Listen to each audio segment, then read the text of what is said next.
Millimeter, it be accurately measured. It's measured flat, direction up and down. Flat level we at, flight over ground. Descending from that breeze, heading in degrees. Horizontal, flat, ESC. Now you know it's flat, below ground. Measured flat.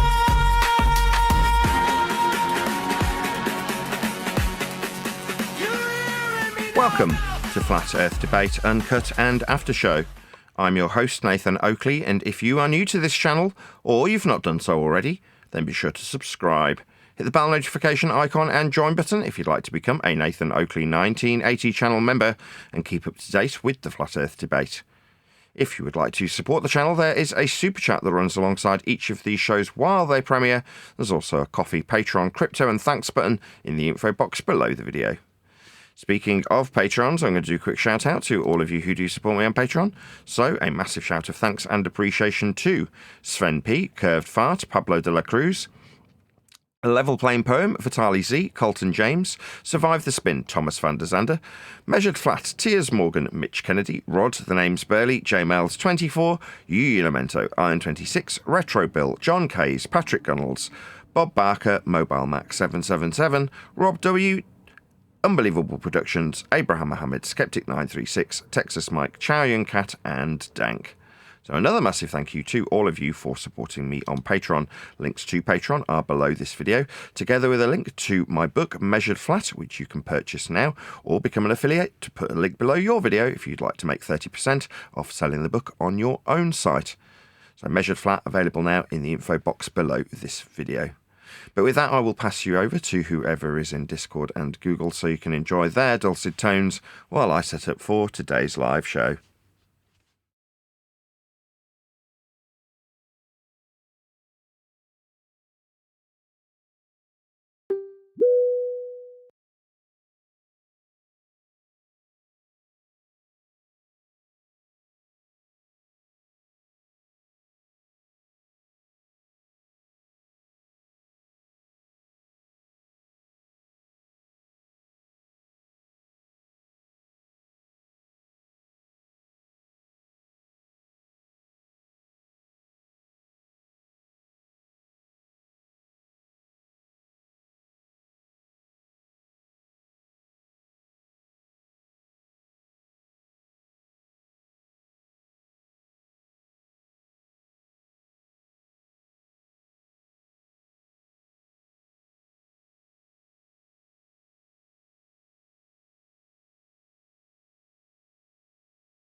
Yeah, I thought that's what happened the other day, Neil. I'm sorry to hear that.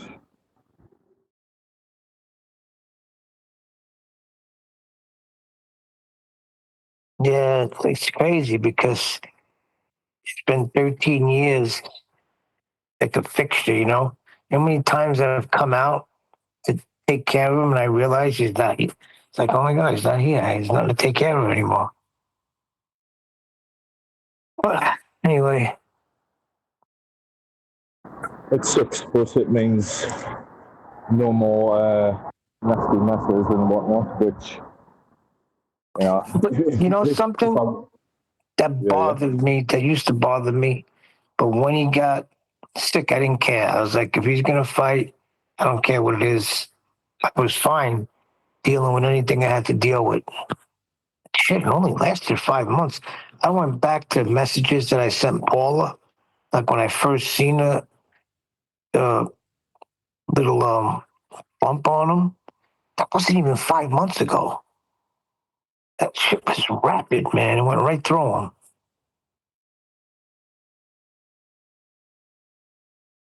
That sucks, but we don't realise how much you'll miss them until the bloody go. Yeah. So this East is West character, this is definitely Ed Bear. Are you sure? I've seen him just lurking about, never saying anything. I vaguely remember that was the guy that done a video call in Discord on an aeroplane. It was a good few months ago now. Is that not the same guy? No, he said he got the same rhetoric. He's following Nathan all over, calls him Nancy, constantly with the book.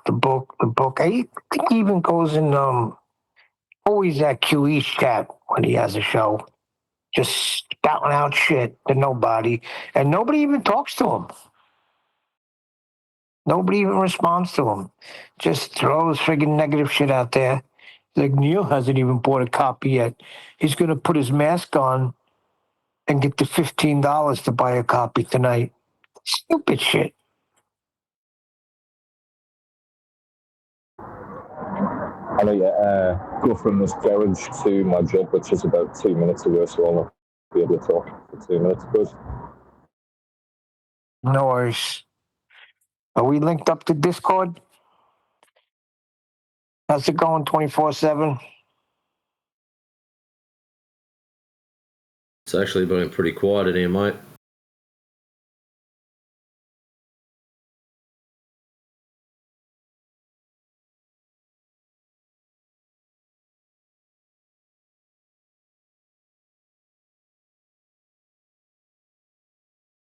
So does anybody there know where we can find some of DJ's videos?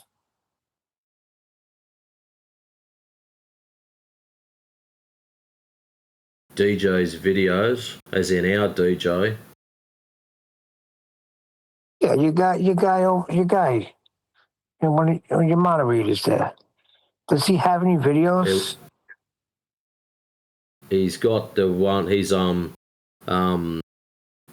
interview or debate with McTurn.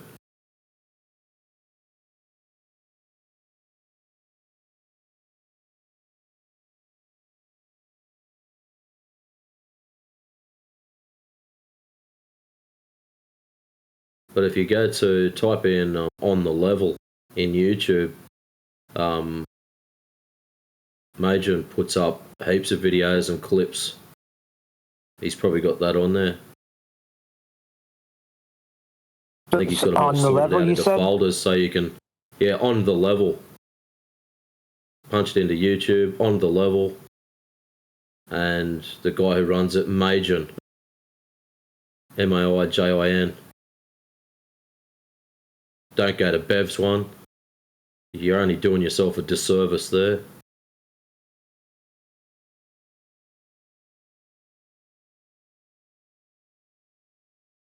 And he records and clips heaps of stuff. I don't know how he has the time to do it, to be honest with you.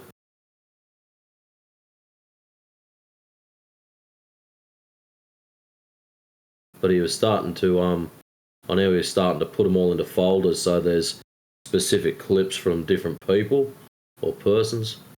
And I think DJ would probably have a folder there. Hopefully his stuff's in there.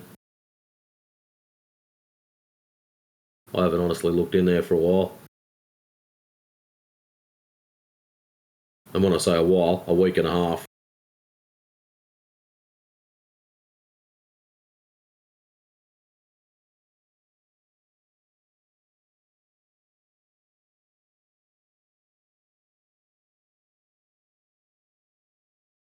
I'm back now. Coffee in hand. Very excited to be here. I just put a word out to try and locate some videos from DJ. Yeah, did you hear Ed about yesterday? He's like, you're just trying to suck up to him. I was like, yes, that's absolutely correct. The guy don't like me. Oh, Nathan Oakley. What's up, Nathan? Guy. Have you found the ash yet, mate? Have I found the what? Have you found the ash yet? Etch? What's an etch? Yeah. I'll translate. Edge. Oh, edge. He doesn't speak real. Yeah. Edge of what?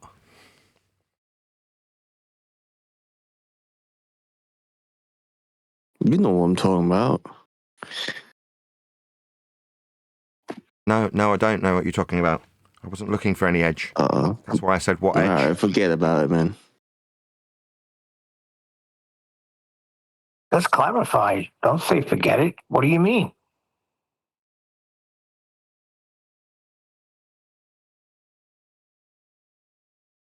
I mean, I can guess what he means. I think what he means is where we ascribe the flat Earth distance to anything as a measurement that's referenced the surveys that gave us distance. There's a utilisation of that flat Earth measured distance to suggest there's a sphere edge for boats to fall over when you calculate into existence a geometric point in the distance based on your altitude perpendicular to a plane. So when I was asked what's up, well, up is perpendicular to a plane. Your altitude from sea level can be used in a begging the question proof of nothing perspective hijacking Earth curve calculator to suggest that Earth has an edge with a flat Earth measured distance and a flat Earth measured altitude when you beg the question of sphericity and suggest boats fall over it. So maybe that's the edge he's talking about. But I don't do that anymore. Like, that's kind of what I call anti-globe. Why tell people how globe-shaped it isn't? People are entitled to their religious belief. I don't want to stop them having that. That's up to them. What do you think about the claim that made by Admiral Byrd about the whole Earth when he crossed past the Antarctica? Do you believe in that theory? I'm a bit confused. You're asking me about another guy. Who's this Admiral Byrd? That's not me. I know that's not you. He's dead already, right? Okay, so why are you asking me about it? Go and get yourself some strong Yeah, well, he salts. claims that when you fly to Antarctica, you see this like massive piece of land with like high technology. Well, apparently that's what people have been talking about. The government trying to hide us from the truth, and even Oliver Tree, that musician, was trying to expose and he got killed. But apparently he died in a helicopter accident. So all this connection link up together, would you find yourself in a position where there is something beyond the Antarctica? I mean, come on, man. Like, that's why I've been asking you. Have you found the edge yet? I mean, if that's what you want to believe, beyond the edge. That sounds very conspiratorial to me. I mean, you can believe whatever you want if you want to believe that sort of stuff. But that's fine, believe whatever you want. Flat Earth is a fucking conspiratorial topic, man. It's like, quit acting you're not one of them. It's measured flat. What do you want us to do about it? Do you want me to do a little dance? Yeah, it's not conspiracy. When you talk about measurements, like earlier, you asked what the edge was. I had a guess because you wouldn't tell me. And when I described like globe believers, not me, describing their edge, they've got a distance measurement that they use in that claim and an altitude measurement in that claim. Those are measurements as opposed to conspiracy. Flat Earth altitude perpendicular to sea level, that's height, and distance to somewhere that you think maybe a boat will fall over if you've got a globe religion. That's, again, second time, not my claim. I don't claim that as an edge. Now you're telling me that you believe in some Antarctic trip that you've heard about, that's some conspiracy. I mean, and I said to that, you can believe that conspiracy if you want, but that's just not my bag. I'm only interested in Earth measurements. It's more like geography than conspiracy. And when you say Antarctica, you also said in the south. Well, to go south is an azimuthal direction, horizontal only in description. It's a flat Earth measurement south. So south is a flat Earth prerequisite directionality in the horizontal.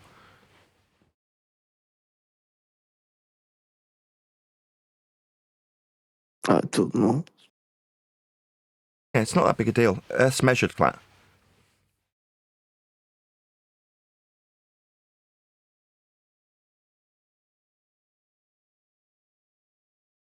Everybody knows that. Yeah, everybody knows what sea level is, or what azimuth is, right? Everyone's used a compass, surely. Must have seen the scale on a map. Flat Earth measurement of miles, like the distance on the map. Yeah, there's a religion that takes those measurements of a flat Earth and turns them into a religion of a ball.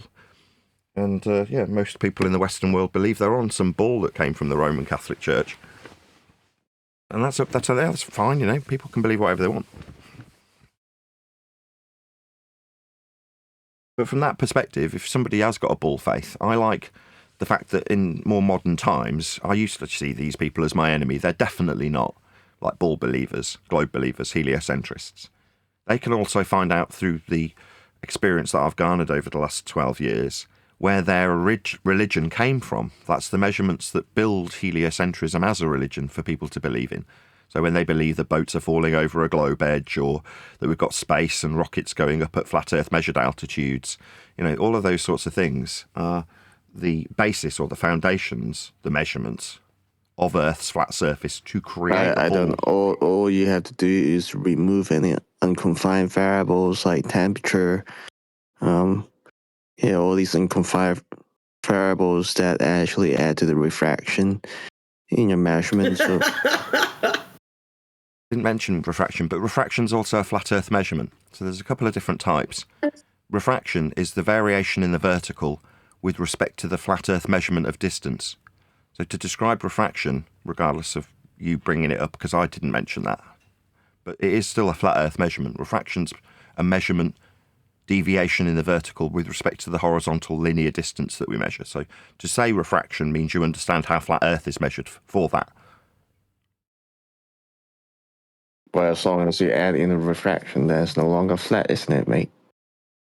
No, your description of refraction. Your description of refraction is light deviating in the vertical with respect to a measurement of horizontal distance. So to describe, second time, refraction means you must understand, because you've brought it up, that refraction describes deviation in the vertical with respect to the horizontal. The horizontal is a measurement, if you're describing it with respect to Earth, of a horizontal distance. Measurement of Earth, a flat Earth measurement of distance that you'll derive the vertical deviation of the refraction with.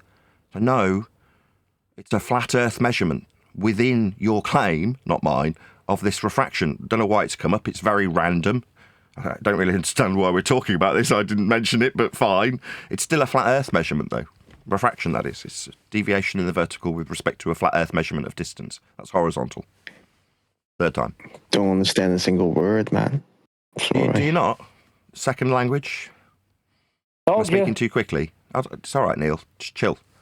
Am I speaking too quickly? Do you want me to slow down? I do tend to speak quite quickly because there's people around me that have a tendency to interrupt, like you did a minute ago. So I tend to try and speak a little quicker to make sure that the words I actually say are... I think you're just like gibberating, like you're not really making sense. Yeah. Oh, right. Do you not understand deviation? Do you know what deviation means? Yeah, but there's deviation because it's not fucking horizontal. All right, so I don't understand why you're trying to back the question. Oh, it's like, yeah, you use the term refraction because you're assuming it's flat in the first place. No, I'm not doing that. No, you're not doing anything. You're not an arbiter of refraction, my friend. You're some guy in a Discord server. But refraction is a vertical deviation with respect to horizontal. That's an axiomatic principle used to describe this effect you've brought up. It absolutely, unequivocally... It's all right, mate. Right? I don't need you to interrupt the middle of my sentence. I bared with you. If you want to chat skank through the top of me, flat, I can understand that you're very triggered, my friend. You don't have to start yakking through the top of me, pointing out that your inability to comprehend things just requires me to slow down and speak more clearly about that which you don't understand. What it doesn't require is you to start talking in the middle of me re-explaining something you've explained you don't understand. Yes, I understand your ignorance, and I empathise. That's why I'm repeating myself. However, when you start talking through the middle of me, it just makes me think you're a wanker.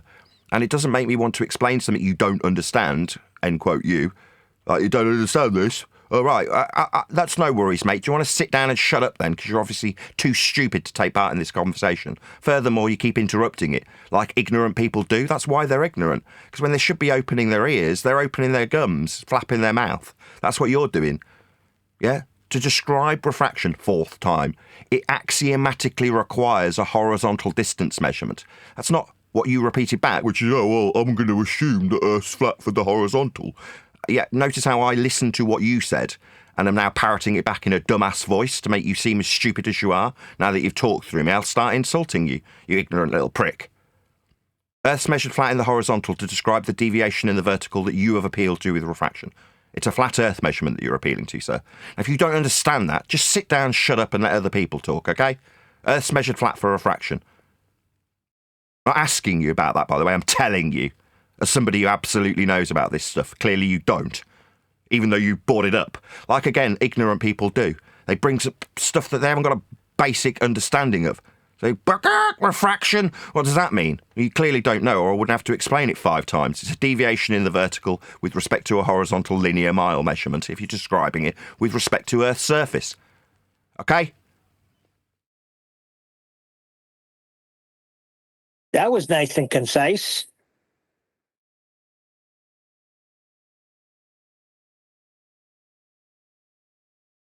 So, welcome one and all. How are you? Hello, everybody. Hello, I'm very well. Good to be here. Somebody talking about my reflection in the pre-show. No refracted curvature. Nobody was talking about you funny, specifically. I can't see the curvature anywhere. Say again, Flat World 1? I said that's funny. We can't see the curvature anywhere. Yeah, that's very old school. What curve? Saying you don't see Earth curve, I'm not going to let it annoy me, but it used to, I've got to be honest. It's an automatic in assuming that you should have Earth curve that you can't see. Like, we can't see this Earth curve, as opposed to the Earth is just simply measured and it is flat. To suggest curve comes from flat measurements. But if we start with there isn't any curve, or the more common phraseology, where's the curvature? You're like, why are we asking this? Especially if you call yourself a flat earther. Like, Earth being flat has nothing to do with curvature, but people automatically brace themselves against the current rhetoric, the current religion, by saying there isn't any.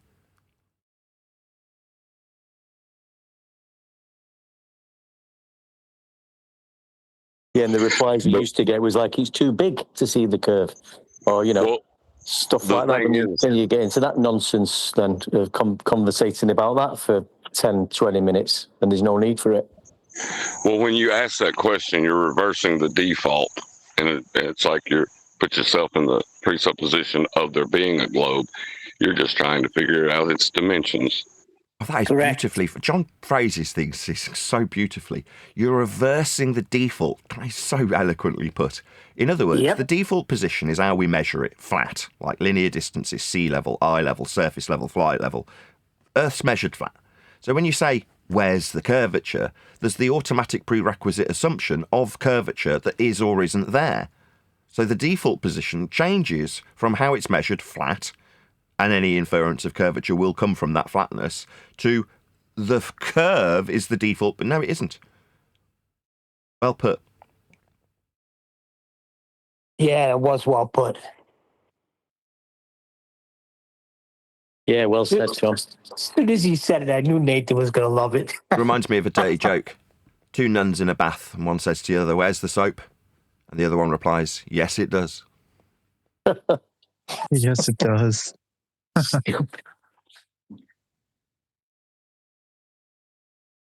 Made them nuns to make it extra offensive. John has a way with wording things, that's for sure. That's crazy. Not too bad for a drunk guy. I don't think John's a drunk. The first time I heard that was a couple of weeks ago. I didn't know that was an accusation that was laid at your door, John, until a couple of weeks ago. Me either. Well, I did get a DUI 25 years ago, so they could hold that against me, I guess. Yeah, but your cocaine use has got nothing to do with anything, really. Driving under the influence of heavy narcotics doesn't make you a drunk. Is that the car that he stole? It was a big rig, actually. Yeah. It was full of cargo. Look at the escargot.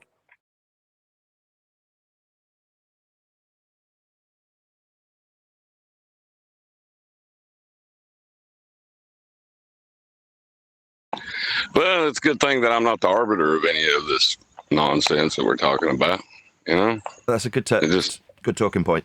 So yesterday, I forget which server we were in. We were in a different server. I'm kind of addressing the 24/7 Flat Earth section of politics. Speaking of which, can one of my mods drop a link to the 24/7 Flat Earth section of politics into the live stream chat for the YouTube live audience so they can join this server, which is one of my favourites, as much as they're the most likely to penalise me for any infractions against the server rules, and they have done. It's still one of my favourite servers because it's exceptionally well moderated. So I really like being in politics. But yesterday, whatever, I can't remember which server we were in. Panda. was it Gem Panda's server? Debate Flat Earth and More was the server we were in yesterday. And I can't remember what the point was about Earth being measured flat that was raised, but the opponent on the bull-believing side, after the point had been concluded, told me that that was a win. He's like, well, that's a win then, isn't it? Well, then you've won. And I disagreed with him. Now, literally a couple of years ago, I'd have jumped over the moon and trimmed that out immediately. He said I won. Amazing, right? But I disagreed with him. In modern times, right, if you win on the internet, let's say you put the position that Earth's measured flat and then demonstrate it with a flat Earth measurement, what do you win? Nothing. You don't get a car. There's no boat. There's no XP. You don't farm aura. You don't win anything. And knowing it doesn't change the principle of Earth measurement that's always been used anyway.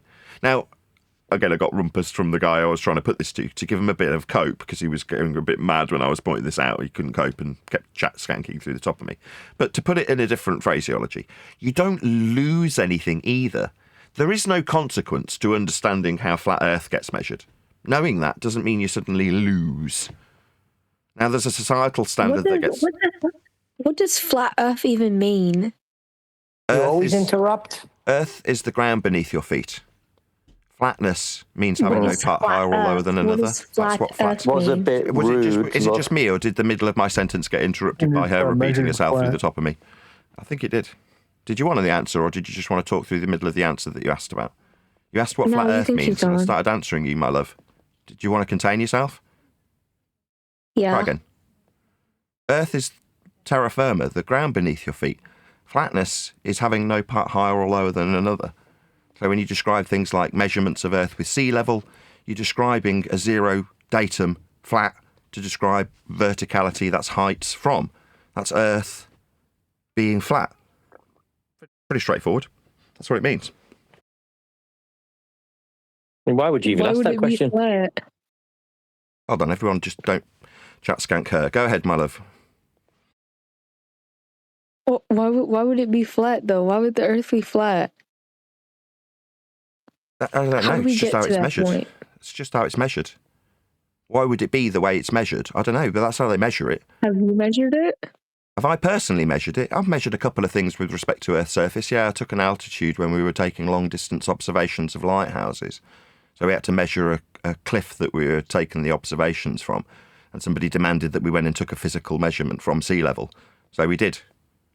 So we went and literally got a really big tape measure and went and measured. But distances like to the lighthouse, those I didn't personally measure, the 31 miles that the observation was taken, but the 31 miles to the lighthouse is a flat measurement of linear distance, like on a map scale. That's just Earth being measured flat. Well, have you measured your dick before? Because I know that thing is short. Are you 12?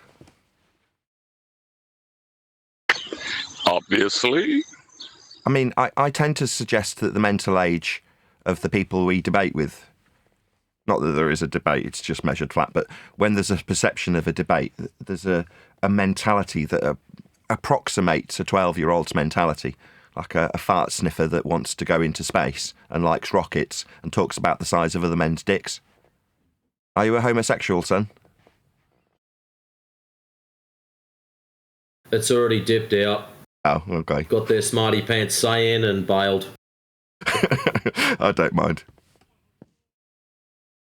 Have you noticed, Nathan, you've been around a fair while, have you noticed the more degenerate people are, the more they dislike FE? Oh, what you're saying is, have I noticed that our opponents are complete scum? Like thieves, con men, con artists. Yeah, definitely, I've noticed that. You're not kidding.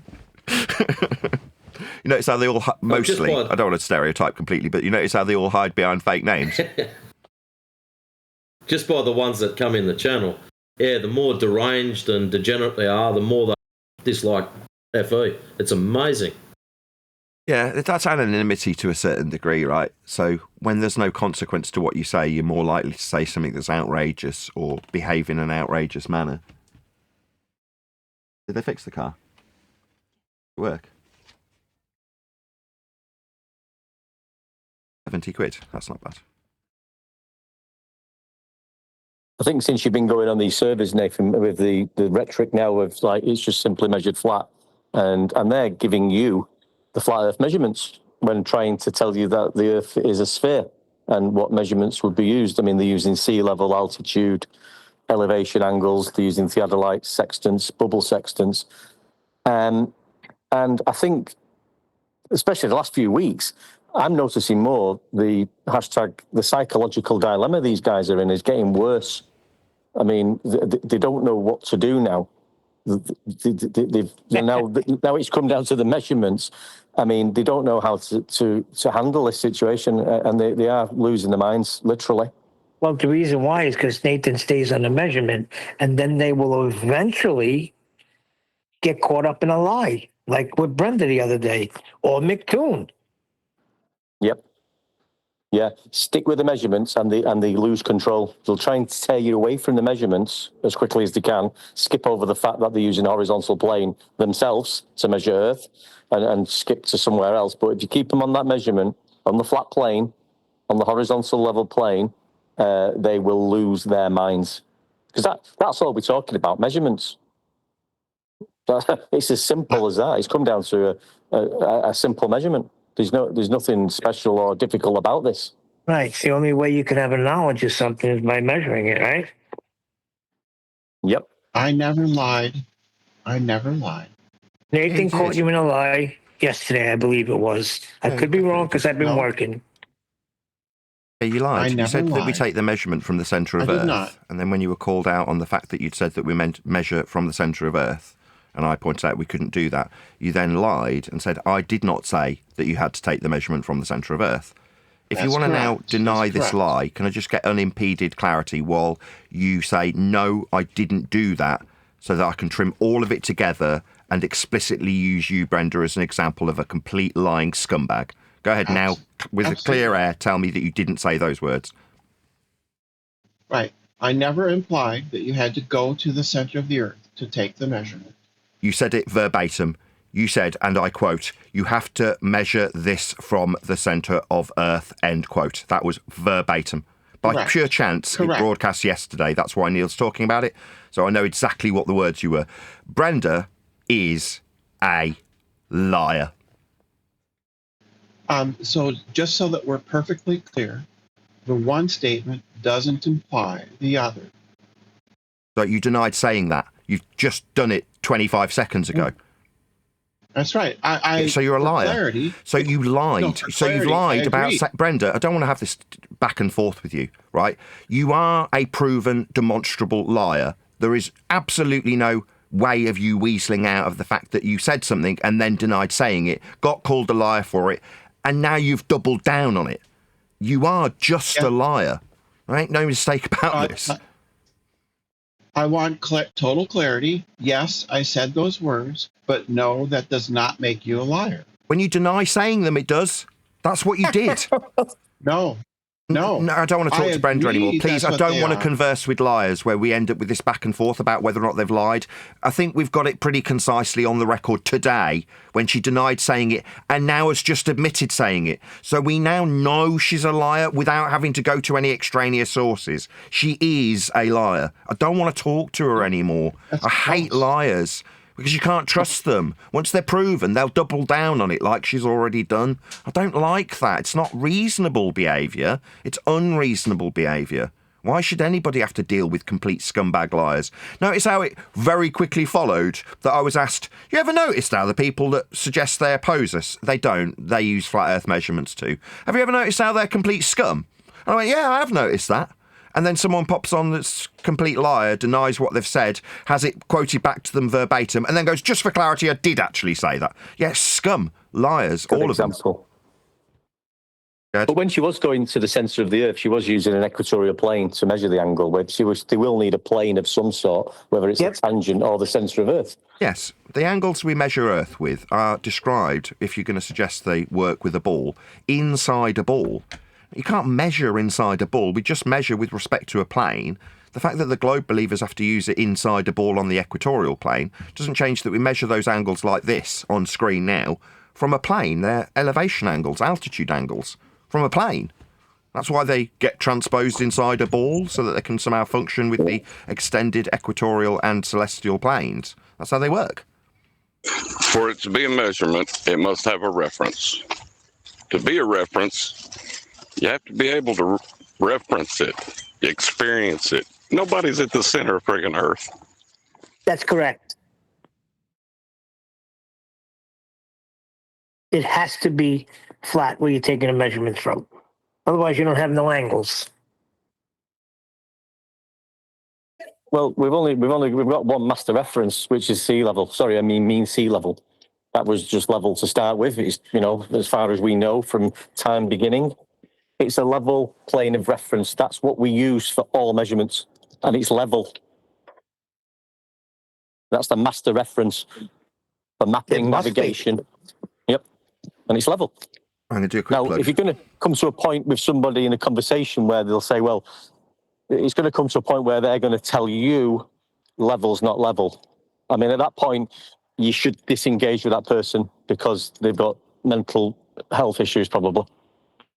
Let me just do a quick plug. So there's a few more people now watching in the live stream. So today we are in the Politics Discord server, specifically the 24/7 Flat Earth section of Politics. Hopefully one of my mods will drop a link in the live stream chat so you can also join this very well moderated Politics Discord server. So check it out. One link will be hopefully placed in the live stream chat and you can come along and participate in the discussions that take place. It's not just Flat Earth. There are a hell of a lot of different subjects that are actually in this particular server. So pick your poison and join in with the discussion there. Also, please share the show. So if you've just joined us live, smash that share button. It only takes a couple of clicks and you can put it on your favourite social media outlet, be it Bebo, MySpace, Skype, whatever it is you're using. But please share the show via whatever link that it is you regularly use.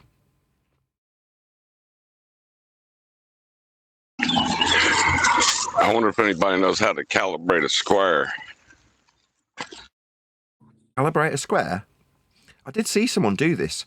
They'd bought a cheap set square and then they used an expensive set square to, number one, verify its squareness and then make an alteration. I saw like a little shorts video, like a proper workman, like proper blue-collar dude. And he was saying, this is what you do if you buy an AliExpress square and it isn't square. And as soon as he said, and it isn't square, I'm like, okay, so you can buy a set square that's not square then? And the answer is yes, definitely, if it's cheap. Yep. I think John was talking about this yesterday, and I think in the early days, before we had the technology we've got now, they used to use a plumb bob and the horizon. Or any standing water will do, because water finds its own level, and that's your horizontal plane of reference. Ain't that interesting?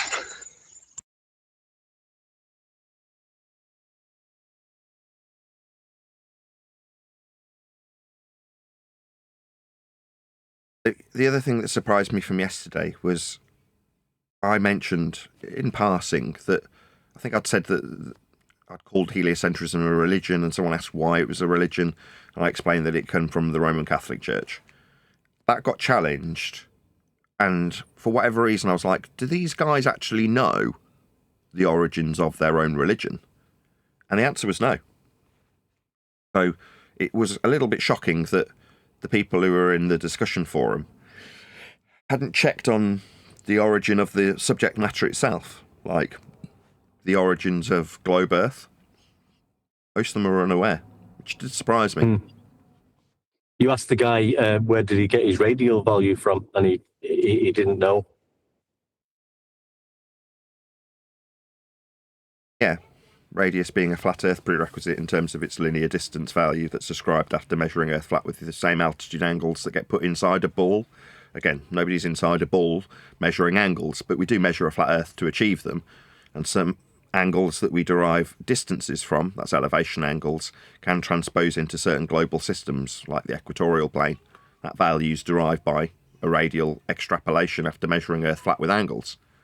But like I say, most people are completely and blissfully unaware of this when it comes to their own religion. It's just like, it's a ball and Wiki said so, or it's a ball, I see it in the movies, or it's a ball, NASA say so, or I don't know, their standards aren't the same as mine. Like, nobody's doing primary source research on the religion. It's just taken as read to be the case.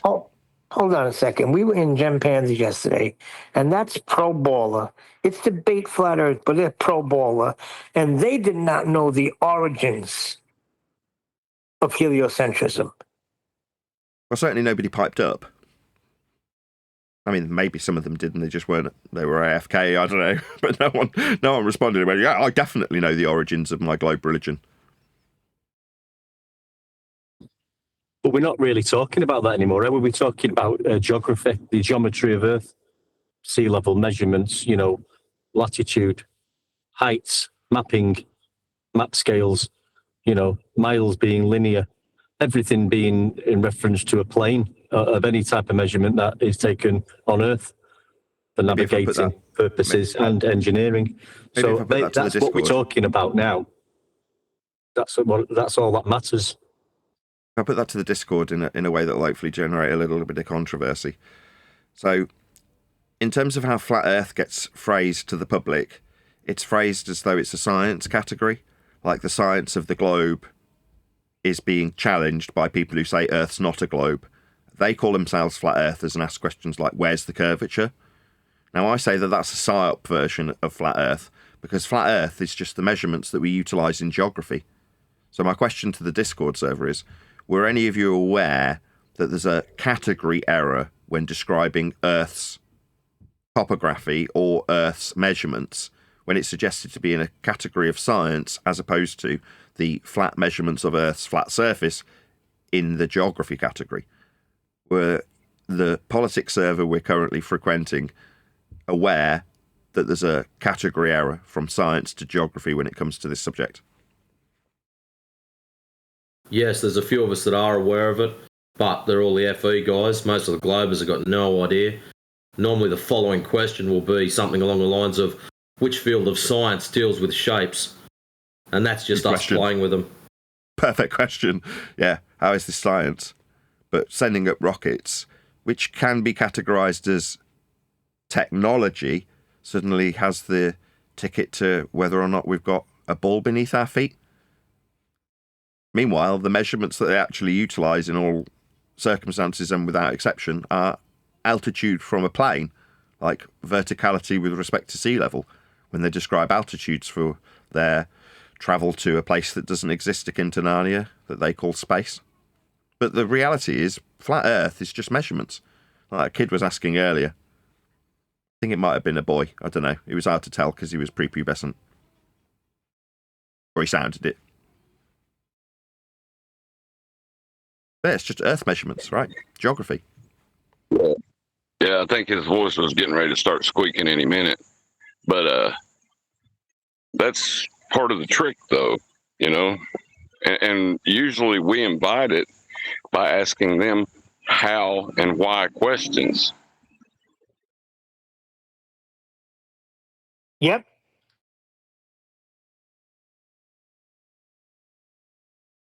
Like, why do we see too far? Is a good example. I hate that. Yeah, I do. That's to invite. Oh, sorry. No, it was just me expressing my disdain towards the suggestion that there should automatically be Earth curve in the way, and when we see something, we see too far.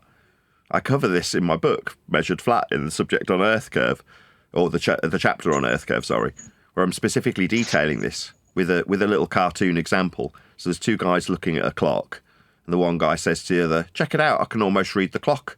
It's almost 10 miles away." And the guy next to him goes, "No, that's not a clock. That's a slightly looming, non-standard refraction, hyena holographic projection of a clock from behind the geometric sphere edge horizon we measure from a flat plane at a distance that suggests the clock shouldn't be there, but we can see it. Therefore, it's a mirage. What are you, some kind of flat earther?" And the guy responds, "Well, I just see a clock." Right, but that all comes from that question, because how and why questions are elucidated by the scientific method. That's what it's for in the natural world. So when you ask a how or why question like that, you're kind of asking for them to give you their pseudoscience. Gotcha. So just seeing something can suddenly be turned into a phenomena? Well, that shouldn't be there. Therefore, this is a phenomena. Something's happening. Well, I'm just looking at a clock. No, it shouldn't be there, and is. So we need to do some experiments to find out why it's there. Like, it's there because I've got a set of frickin' eyeballs and I can just look at it. No, it's supposed to be behind Earth curve. And so it begins. You've begged the question of a distance that you should see. Like, what's dictating the distance? The Rayleigh criteria, the aperture of your eyeball, the diffraction limit. Those are all visual descriptions with respect to a flat Earth, I might add. But suddenly we're asking why we see a clock like it's a phenomena. Like, no, just seeing things isn't a phenomena. You can't call it a phenomena if you blink either. Like, you blink, oh, there it is again. Something's happened. It's not science. If you want to suggest there's a distance to it, then that's geography. You're just measuring a distance to a clock.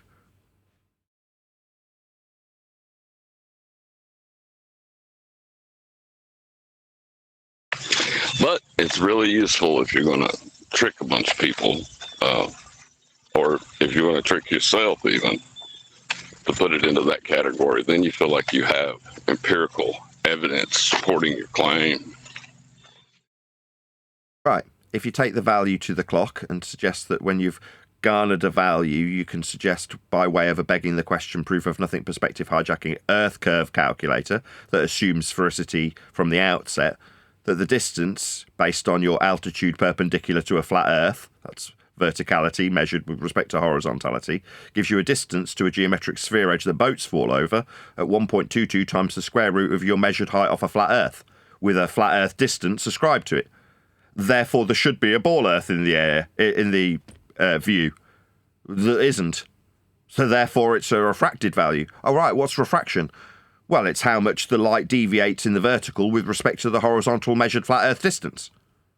I see. So there's quite a few flat Earth measurements that are used in this crazy bonkers world of having sphere edges that we don't see, claim to be phenomena after running them through mathematics that uses flat Earth measurements of distance and height. Crazy world we live in, eh? Well, since we're talking about words that annoy us, there's another word that annoys me, and it's the word argument. Yes, because there isn't one. If you're going to use a flat Earth measurement of distance and a flat Earth altitude from sea level to suggest there's an Earth curve to argue about, it's like you're using flat Earth measurements to infer your religious belief is true. Well, once you've got flat Earth measurements, we don't need to concern ourselves with how you assert these flat Earth measurements mean that there's a ball. No, there isn't. You've got flat Earth measurements. So is everybody. We just didn't notice for about 10 years. We were all arguing about whether or not it was a ball, using flat Earth measurements to do it. Crazy world. Yep, looking for the curve. Every one of us missing all the flat Earth sine qua non. Yeah, so now it's, where's the curve? Well, it's a flat Earth distance away. That's how far. Well, no, it isn't. All right, feel free to deny your linear miles required for this drop over distance. A bit like refraction, if you're going to suggest curve, what is curve? Well, if you're measuring something like a hill with a curve, then it's the deviation in the vertical, sound familiar, with respect to the horizontal. A bit like refraction, yet curving is described with a horizontal distance measurement. That's absolutely correct, 100%. Right, so there's no argument, as you put it. On some level, they recognize the... Yeah, and on some level, they have to recognize that, too, because I've heard more than once. What do you say is physically blocking the object in the distance on your flat Earth, right? They always got to throw that in there because that's what they're using. They're using a flat plane to describe that blockage. They know that. They have to. Yeah, we had that yesterday as well. Because, John, if we missed it, is it possible that they're missing it? Yeah. But they're also using it. Yeah, so, subconsciously or otherwise, whether or not they realise it is irrelevant. In terms of the discussion, if you don't want to call it a debate moving forward, which is perfectly fine, there's no argument here. The discussion now is more basic. So if, let's say, like, take an example that's quite complex, like modus tollens we used to call the black swan and utilise to demonstrate the lack of sphericity, right? The biggest glorified we see too far there is a suggestion that if the Earth was a sphere, that's a begging the question fallacy, then every distance, that's a flat Earth measurement, to horizon can be no more than 1.22 times the square root of the observer's height in feet. The observer's height in feet is a flat Earth measurement perpendicular to sea level. Then you say the distance to these oil rigs, that's a flat Earth measurement of linear horizontal distance, is beyond the geometric assertion of an Earth curve edge horizon, derived with a radius value measured off a flat Earth also. Therefore, the Earth doesn't have a radius of 3959. That's a linear, extracted, flat Earth, linear mile measurement distance that's been extracted into a radius for a globe Earth. That's quite complicated. Now, after it being in existence for about 6 years, a lot of people around us have gone, right, I finally understand the complexities that is this modus tollens so-called argument that uses distance and height. Well, if you can understand modus tollens, even if you've whistled straight past the prerequisite measurements of Earth, that's height and distance, when you break it down in the most basic possible way that there is to break it down, you've got a height, perpendicular to sea level, and a distance, a linear measurement in the horizontal. So you don't need any of it. And the most basic bit is contained within the so-called argument. Therefore, it doesn't require a greater degree of mental capacity to understand how the measurements in the so-called argument were all flat all along. Because they were, and always will be. Also, the horizon is where sea level appears to meet the sky. So you have sea level being a horizontal line in your view, which could be problematic if you think you live on a ball. Yeah, we had a similar thing with the sun yesterday. Somebody saying sunrises and sunsets debunk a flat Earth. Like, a sun that rises is a description that can only ever be detailed planar. So you're rising, you're describing the verticality increase when you say something's rising. If you say setting, it's the same verticality, but just in the opposite direction as a vector. So what is rising or setting? Well, it's verticality with respect to horizontality. It's a planar description. But they've hijacked all of these flat Earth measurements and flat Earth terminologies because they go without saying. It goes without saying that to rise is to describe a vector perpendicular to a plane. But if nobody says, well, that's perpendicular to a flat Earth, then you can use it to say that it's with respect to a ball that's turning. You're like, no, you're describing verticality. The aspect that you describe the sun with, same as the angles measured for time and longitude, are flat Earth measurements. But if no one says it, then everyone's fair game to use it to suggest sphericity? No, they're still flat Earth measurements. But that's the most basic bit. The fact that nobody said it, or to put it another way, it went without saying, doesn't change how flat those measurements are. They always were flat. Earth was always being measured flat. It's being measured flat today when people argue for a ball, and it will be measured flat tomorrow. The upside to that is nobody loses anything. There's a perception in this arena that if you recognise how flat Earth is measured, you're suddenly a loser because society sees you as a less than intellectual because you've said Earth's flat. Well, no, they've separated it into geography so that everybody can still use the flat Earth measurements. You just put the anti-globers in a different category and call them flat earthers when they say, where's the curvature? Meanwhile, geographers get on with measuring Earth flat all day. That's how we survey it, map it, fly over it, sail on it, find directions with respect to it, measure distances. That's how everything's dealt with when we measure Earth. Flat, in all circumstances and without exception. It always was. So moving forward, there'll be people who go, yeah, I always knew it was flat. I've used a map. Yeah, I always knew it was flat. I know how directionality with a compass works. Azimuth. Yeah, I knew it was flat. The sea level. Yeah, I knew it was flat. You fly parallel with the surface level when you're in flight level. So most people are of the understanding that it's flat. It's just going without saying. And then the religion that's using the same flat Earth measurements says it's a ball. But that's incongruent with the Earth measurements. Just a religion. Well, Jen Panda said the other day that he asked me to name anybody that made a map and said that it's flat. I'm like, what are you talking about? If they measured and they created a map, that goes without say. Just look at the scale. Exactly. Well, just look at the map itself. All maps are flat. It's like, who's gone out and made one of these flat maps that we use flat on map tables with flat azimuth and flat direction and said, after they made the flat map and measured the Earth flat with horizontal distance, who stood up and said, this here's flat? It goes without saying they're all flat. It's like, you just got to look at the thing. That's like freaking making ice cream and then shouting, this is ice cream. That's exactly my point. It goes without saying. Anybody who's ever used a map knows they're flat. They know that they level their compass. And then they find their direction. Oh, which way's north? That's north. Horizontal.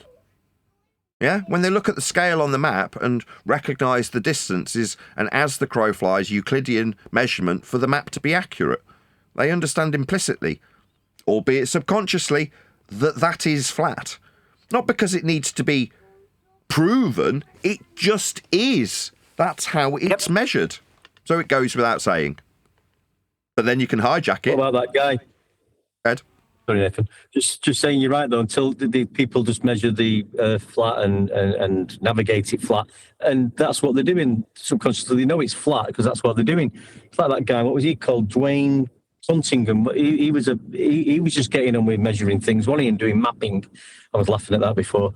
And until he was like, a few things was pointed out to the guy, about how we use compasses horizontally, parallel to surface level. The horizontal directions, north, south, east, west. And Dwayne did not like it, did he?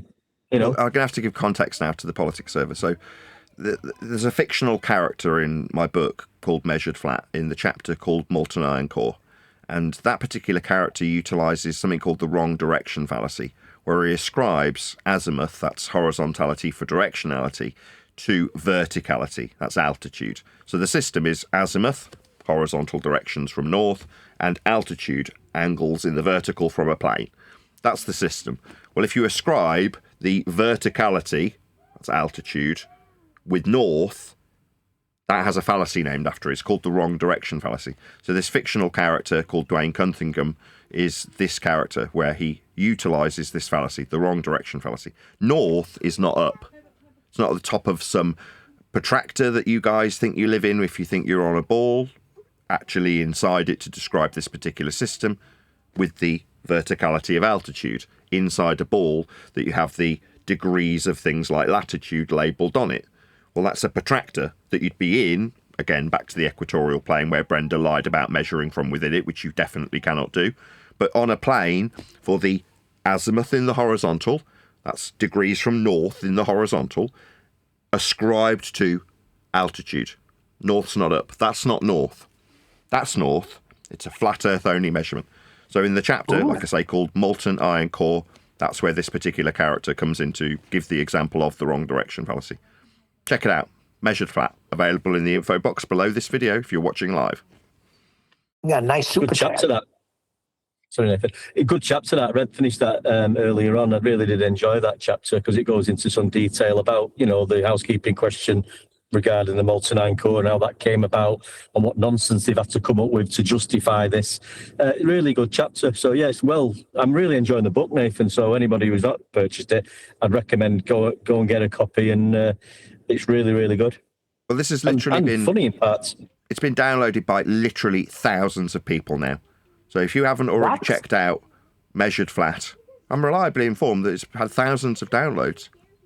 So I'm delighted that it's just generated such a massive response. But check it out. If you haven't already bought a copy of Measured Flat, it's generated all sorts of controversy at all sorts of levels. So obviously I expect my panel to address it at the highest level, which is exactly what Wandek's done. Like Eleanor Roosevelt, the small minds talk about people, average minds talk about events, great minds talk about ideas and concepts. That's not a verbatim quote, but it's the general gist of what we're addressing here. when we talk about the ideas that are being conveyed within it, that's molten iron core, derivations of wrong direction fallacy. These are concepts and ideas, the highest level that you can address the book at. But for the people who might not necessarily find enjoyment at the highest level, mentally speaking, there's also talk about people. Obviously, there's been various interactions with people over my 12 years in this particular subject matter.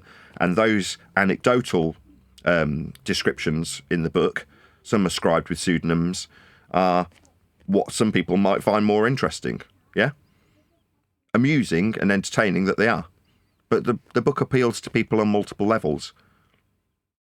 Yeah, it's not just a textbook to look things up for a so-called argument. It's a story of you and your journey with the characters along the way that you've met, and how the journey's progressed and up till now, which is, I think, at the tip of the spear at the moment. The way that we're bringing these globers down on the knees, just talking about the measurements that they offer us, which are flat, horizontal, and planar. Shout out to Retro Bill for hitting the super chat here. Thank you very much indeed. Really appreciate the support. He says, great show. Happy to be back. Hope everyone's doing well. Definitely. I published a book over the weekend. I'm elated. It's already doing really well, generating a huge amount of discussion at all sorts of different levels. Some about the events that have taken place, some about the people involved in the book, and some at the highest level talking about the concepts of Earth being measured flat, which is what the book's really all about. So check it out. As I say, plug. It's in the info box below this video. Don't forget the spelling. Very important. Yeah, there's going to be a couple of spelling errors in there, and I've addressed them. So if you've already downloaded a copy of the book, you can get it updated. Just go back onto the website you downloaded it from, and it'll update it automatically. So yes, there's been a couple of errors. So far I've spelt weather with a W-H instead of a W-E, and I spelt Carmen line incorrectly. So Carmen was spelt with a C. Now again, when I was reviewing the book, what I'd do is I'd put it into a text-to-speech and then listen to it back. And as soon as you hear an error, you go, that's wrong, and then you address it and make a note of it and pass it on to my wife and pass it on to the publisher, make the amendments, and on you go. Whereas with things like weather and Carmen line, you can probably see, or now I've explained why, gather why these errors have slipped through the net. Because when you hear it read back from the voice to text, Carmen, spelt with a C, you go, that doesn't raise any flags when I'm listening to it. I'm not necessarily holding the iPad looking at it as it goes past, which I probably should have done. But there we go, such is life. But there's a couple of errors in there. So there was a comma in the wrong place right early on. Weather, Carmen line. I think that's about it so far. But maybe really a few important stuff when it struggle with talking about banana, dude. measurements. I'm like, shouldn't there be more N's and restaurants? So don't even worry about it. Should be more what, sorry? Yeah, there's no errors. Sorry, mate. No, those were genuine errors. So weather was whether or not as opposed to the weather above your head. So again, like I say, I didn't catch that one. And same with Carmen. It sounded right when it was read out to me. So yeah, I mean, if there's more errors to come, I don't mind. I'll eat every single one of them and go, yeah, I'm not infallible, just a human being when it comes to making Are there any mistakes with the measurements and what's being detailed? I do not think so. That's just matter of fact when it comes to the measurements. So with that particular instance, when somebody was critiquing yesterday going, how does the Carmen line, and then he spelt C-A-R-M-E-N, and I'm like, what's he talking about? He said, what's the C-A-R-M-E-N line? I'm like, I don't know what you're talking about. And he's like, you've misspelled it in your book. And I was like, oh, thank you. Really grateful. And obviously the idea is to discredit me as an individual when pointing out that I've got a spelling error. It's not actually called a spelling error when you do that. Someone did give me the correct terminology. I think it was Surf Daddy. There's a specific term. If you use weather with a WH instead of WE, then that's not a spelling error because it's still spelt correctly. It's just contextually wrong. Same with this. You know, it's just, I can't remember the term. Someone will remind me. But regardless, when these errors come up, I'll just eat them and go, yeah, I've made a mistake. Okay, fine. But I don't need to hear things like, yeah, it's a book about measurements, but there are no measurements in the book. That is just absolute foolishness. That's just a lie. That's complete nonsense. Nobody's going to name their book Measured Flat if it's got no measurements in there. There we go. I mean, I've already detailed some. In the Molten Iron Core chapter, I'm specifically detailing the measurement of azimuth and the measurement of altitude. Those are measurements, right? Off the top of the discussion that's just taken place. I'm going to be referencing the measurements in the book when I talk about things like the Molten Iron Core chapter and the measurement of azimuth and altitude. It's like, oh, that's not a measurement. You're like, no, it's not a globe measurement. It's just a flat plane that we measure in the horizontal for directions, like when we negotiate the Earth's surface with directions. Yeah, we measure to do that. Now, the fact that our opponents don't like any of these measurements and subsequently want to reject them is good, because their globe Earth belief is foundationally based on these measurements. So they simultaneously have to relinquish their own claims, which is fine. I don't care. Where can we find this book? In the info box. Someone will post it now that you've asked. I couldn't do it without the hint from you. Thank you so much. Someone will post it in the Discord server so you can buy a copy from the website known as Books Online. Just scroll through the chat. It's up there. Somebody, Divergent Droid will post it again. But I'm glad you've asked. Yeah, keep posting it. Glad you've asked because I can plug it. So yeah, it's available for $14.97. It's available as an ebook, downloadable now. So check it out. You can also become an affiliate if you happen to be a videographer and you want to make the same off the book as I make off it, which is 30%. Then you can become an affiliate, and then you can put the link to the book below your video if you're making them, and then you can make money from it too. It's dead easy. You just put your bank details after getting verified by the publisher. Takes about 24 hours to get verified after you put your email address in as an affiliate. It's really easy. So there's loads of people that I'm slightly aghast at how many people have signed up as affiliates. There's like easily a dozen already that have gone, yeah, I'll sell the book. And you're like, wow. Nice. Yeah, amazing. Yeah, Measured Flat, it's called, by Nathan Oakley. And it's just an ebook, correct? Yeah, currently it's an ebook. So the next thing on the list will be translations, and then an audio version.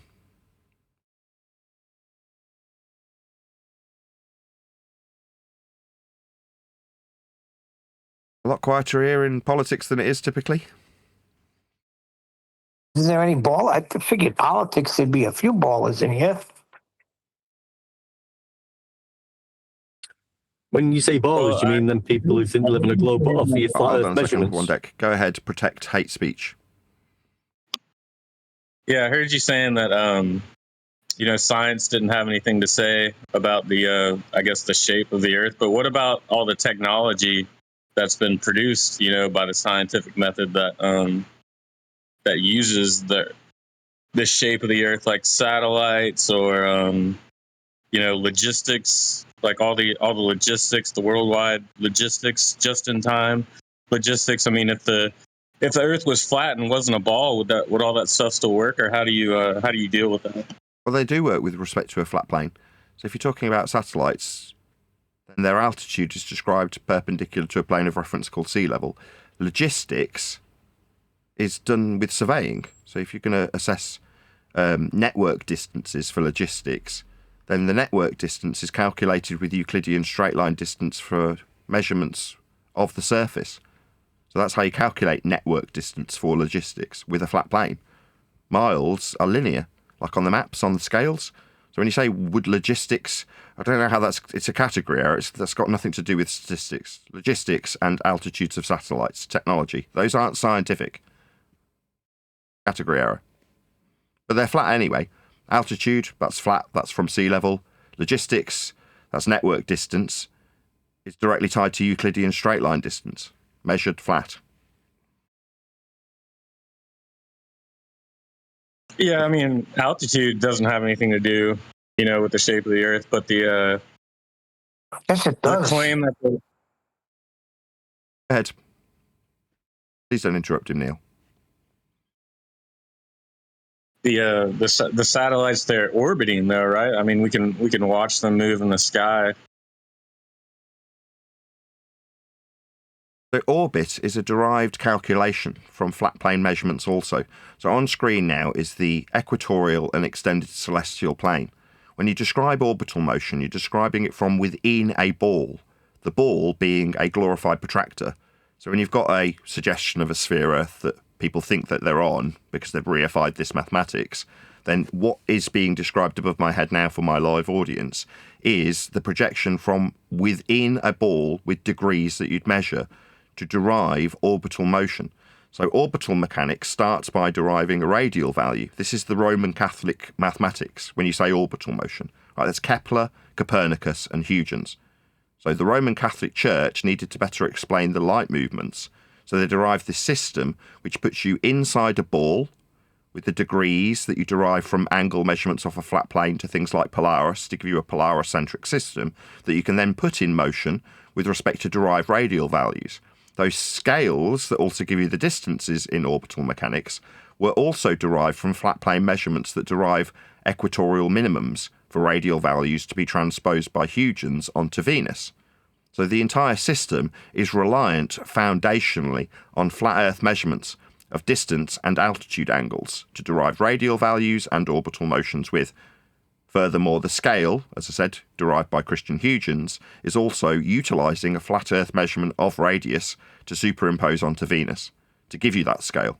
So orbital motion, if you like the mathematics that the Church derived to explain the movements of the lights, would mean that you would be inside a ball to describe that motion. Nobody's inside a ball, but those out-of-the-box Roman Catholic mathematics is one way of describing how the lights move.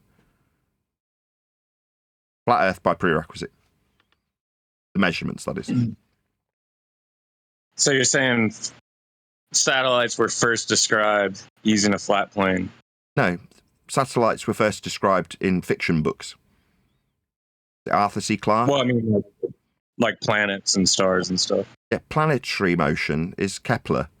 So to describe these motions is to take what was originally utilised with things called epicycles and describe them with something called planetary motion. Well, the planetary motion, that's solar system-based derived radial values that have been acquired and measured with respect to a plane with altitude angles off a plane, distances that are linear with respect to a plane, and radial values that put you inside a ball. You haven't acknowledged what I've said in that regard. So do you appreciate that to have an orbital motion, you can only describe it from within a ball? Do you understand that? No. Can you? So to understand orbital mechanics, you'd have to, from your perspective, the way it's described, you'd be inside of a ball. That's what you're saying? Yeah, that's how it is described. So it's diagrammatically exampled on screen for my live audience now. This angle that's described from the centre point is the equatorial and extended celestial plane. So you have you at a centre point with a ball wrapped around you and the celestial sphere wrapped around that, with the degrees of latitude being marked around your position like a protractor. That's the markings of latitude on a globe Earth. But those markings are the angles, polaricentric, from within the centre point of a ball. It's called the equatorial plane, inside a ball.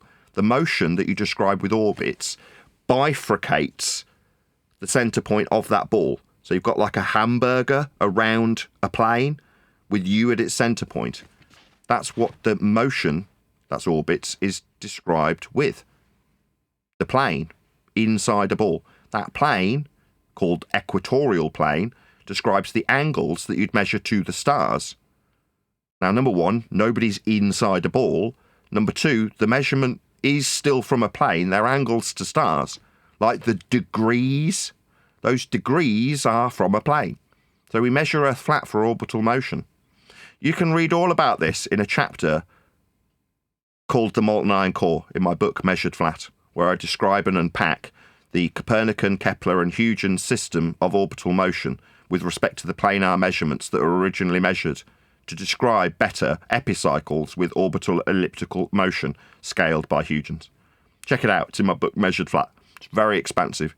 It helps both sides. The people who believe that they're on a ball can have a better understanding of where their ball came from and the flat Earth measurements that were used to create it. So it's well worth buying even if you don't necessarily like the idea of being a flat earther. But hopefully, like with the explanations in yesterday's server visit, you can understand that it doesn't actually affect you.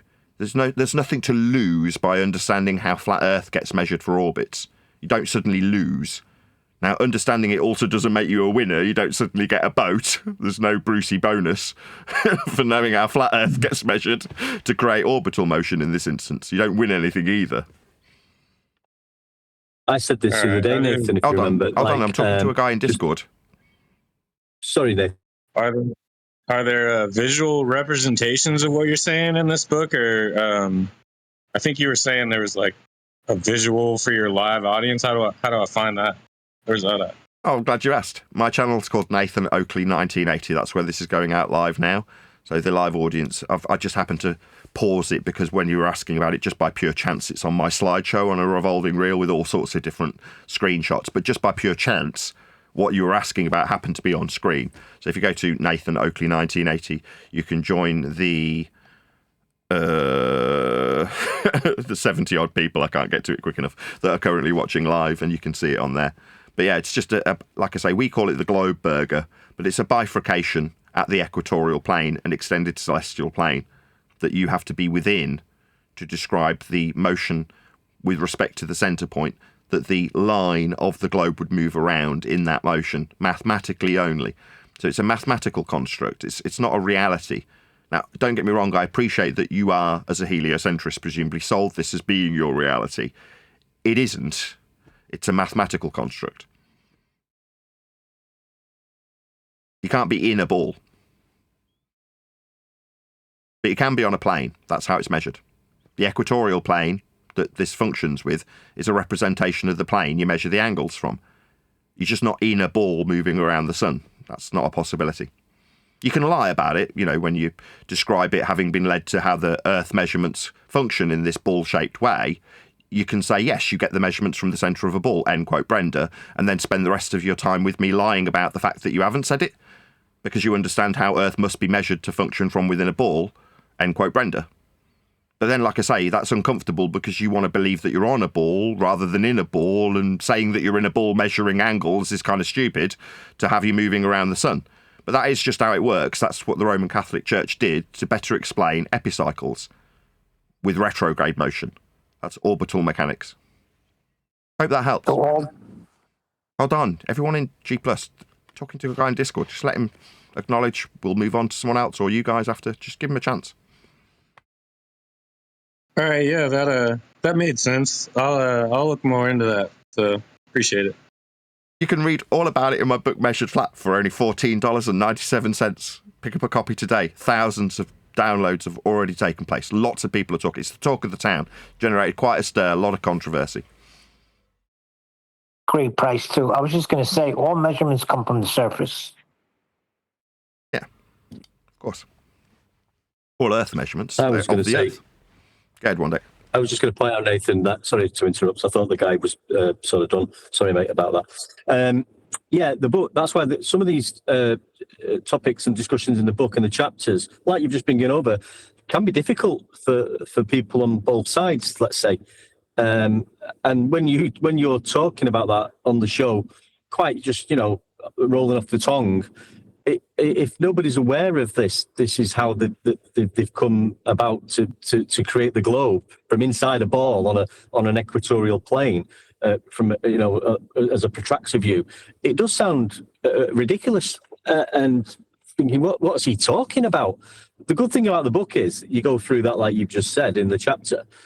You can pause and go at your own pace and then read it back until you get a full understanding of it. So it's all in the book, and you can go over it at that pace, which is great. I think I've done that already on a chapter or two. So yeah, it's brilliant. Really enjoying it. Oh, I'm pleased to hear it. We've done our full hour in politics already. Time flies when you're having fun. Was there any other questions anybody from the politics server wanted to ask? Because if not, we're going to toddle away, having had probably the most relaxed visit ever. Yeah, that's because they got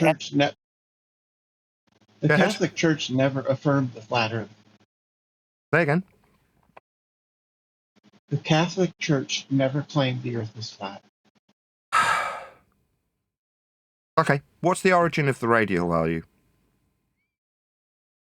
No, I'm talking about Catholic Church always affirmed geocentrism, right? Derivation of the R value, according to you. Where is it measured?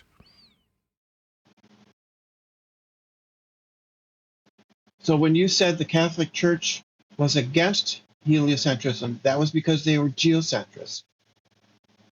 That's a glober. Where does the radius value come from for this globe Earth you're now assuming? Oh, I'll take your silence as a concession. Thank you. On the contrary, you can read all about the Roman Catholic-derived heliocentric religion in my book Measured Flat. However, if we're going to discuss Earth having sphericity, that requires a radial value. If you want to suggest this is a debate, my question for the third time to you is, where's the radial value derived? I take that as a concession that the Catholic you win. Church was You win. geocentrist. You win. Yes, I do. Yeah, well done. Thank you. Did you see that on Instagram somebody had taken the clip of you with the last time I said you win because you took a completely hollow, false victory, and published it to an Instagram audience that's now had 60,000 views. Did you see that? People recognising what a dumbass you are, Brenda, when I was saying sarcastically, well done, you win. Yeah, there's 50,000 people who've now seen you described as a globe-believing retard, suggesting that you'd won because I say, okay, you not answering my question is you winning. Well done. I'll try again for a fifth time. Where does your radial value come from? Where does it come from? How is it measured? Go. I've won every debate with you, Nathan. That's not an answer to my question. I don't want to talk to this person anymore. Politics Discord server. I've asked her 5 times in response. Now, if you want to read about the heliocentric derivation from the Roman Catholic Church, buy my book. It's called Measured Flat. But if you want to suggest there's a debate about a sphericity you've automatically assumed, then I'm going to ask you where it comes from 6 times without response. And if you say, well, I've won every debate against you, no, definitely not. Far from it. What you've done is lied about measuring Earth from the centre, which nobody can do, and then denied those exact words that you suggested you hadn't said when you lied about them. So that's not winning. That's being a scumbag, a complete liar. Furthermore, not answering where you measure your R value, you think that's winning? Yeah, well done, take the win. Yeah, you managed to obfuscate the R value that you require to beg the question of sphericity. Let's not concern ourselves with where the Roman Catholic Church derived orbital motion. You're now claiming it. So where did you get your R value from? I always win debates is the response. Crap response. Anybody else? When you mute people, this isn't my server. This isn't my server. I've asked you 5 times. You haven't answered me. So presumably someone's going to get irritated with you and shut you up because you're not playing ball. I said already to this server, I don't want to talk to you because you're a liar, and that's been demonstrated literally here today when you denied saying Earth's measured from the centre. And then when I verbatim quoted you, you went, okay, to be clear, I did say that. Yet we know you liar. That's why I've said I don't want to engage with you. But someone in the server's decided that you can now take part, and after 5 repetitions of where do you measure your R value, you're telling me that you win debates against me. Complete non sequitur. Yeah, Non-responsive I just answer. did. You conceded. You conceded. Answer the question. You conceded that you lost. Okay, so I lose because I've asked where you get your R value you're assuming from and you won't give it me. You've told me you've won debates. Good win. Well done. Thank you. My pleasure. I don't want to talk to this person anymore. They're not cooperating with the actual back and forth discussion when asked questions. This is sad that they'll take that as a victory and be happy with it. Very sad. 5 years ago, I'd have cared. It's like, there's nothing to win. I tried to explain this to a guy yesterday. He's just got too triggered when I tried to get to the point where you don't lose anything either. Understanding derived radial values, that's equatorial minimums.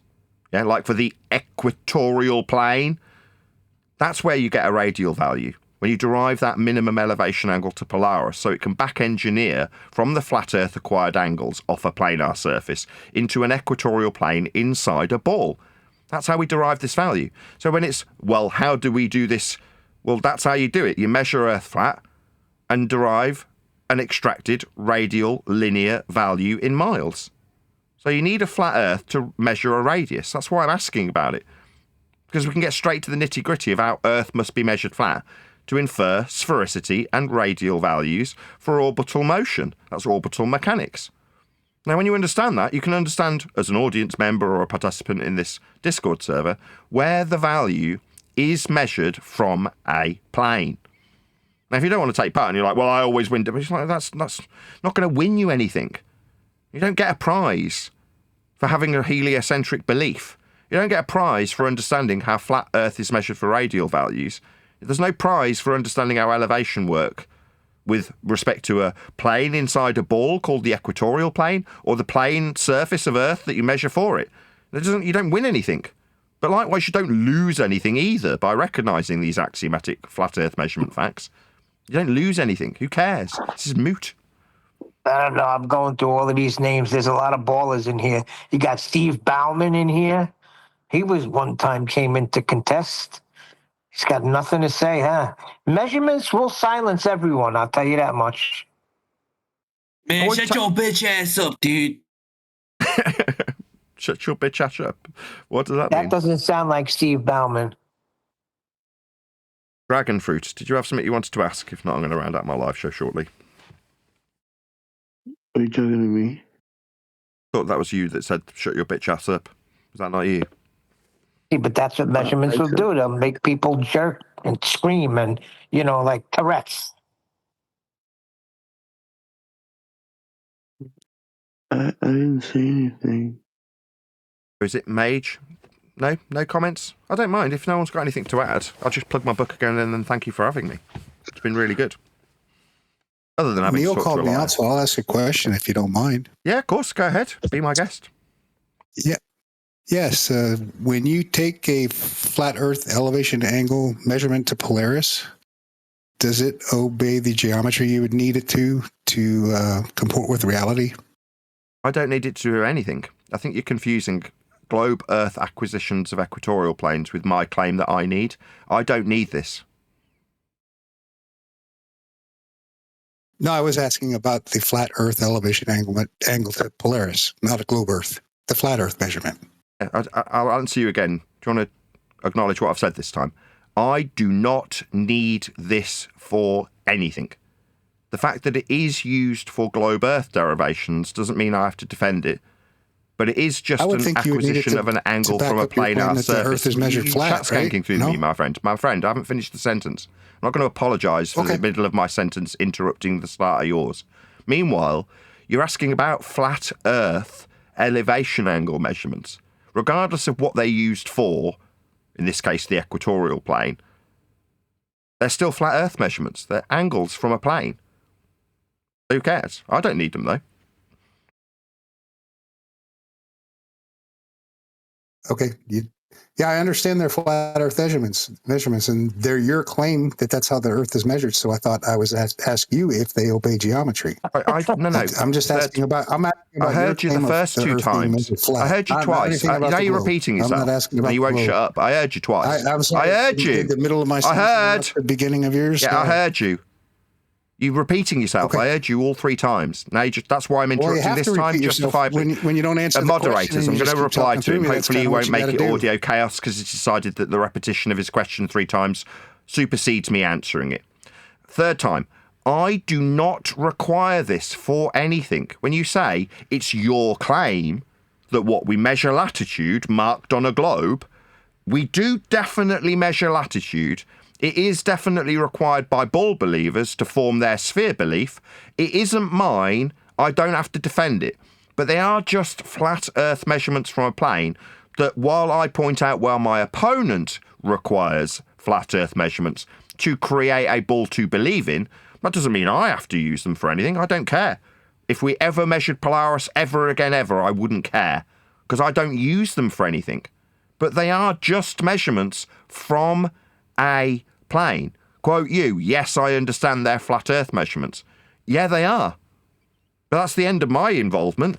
Yeah, we measure Earth flat with altitude angles. What's that? How do you use your Polaris-based system? I don't. It's not my Polaris-based system. Third time. Okay, so you say that people use flat Earth measurements to verify that they live on a ball. I'm just asking you, if you're claiming that they're flat Earth measurements, do they obey geometry? That's a simple question that you have not even come close to answering. What does geometry mean? I mean, it's pretty obvious that a flat Earth elevation angle measurement to Polaris actually forms a right angle triangle right between the observer, the GP, and the actual Polaris itself, right? So what you're doing is you're explaining. So you're explaining how triangle. So you're explaining how flat Earth is described with this measurement. Then you with an angle, that's a vertex with two straight lines, a 90 degree at the GP, end quote you, that's ground position, 90 degrees to your position. So you've just detailed how flat this measurement is with respect to a plane. You have just detailed that admirably. Well done. You've described how flat Earth is measured with this 90 degree right angle triangle, with you at one point of the triangle and measuring an altitude angle to a star, in this case Polaris. Yes, that's how you measure Earth flat. But you're asking me to justify the measurement you've just admirably described as being only capable of being derived from a flat plane with a flat baseline to have 90 degrees at the ground position of the star. That is, ipso facto, just a flat Earth measurement. It doesn't need any justification from me. Fourth time, I'm not using it for anything.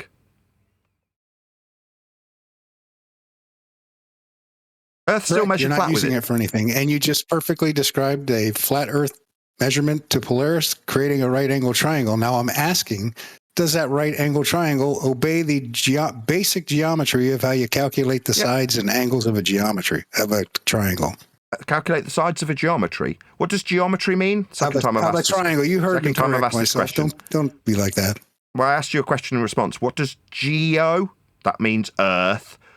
Metric, as in measurement. So does it obey the Earth measurement? Yes. We are measuring on Earth, with respect to a plane, a 90-degree point along the surface.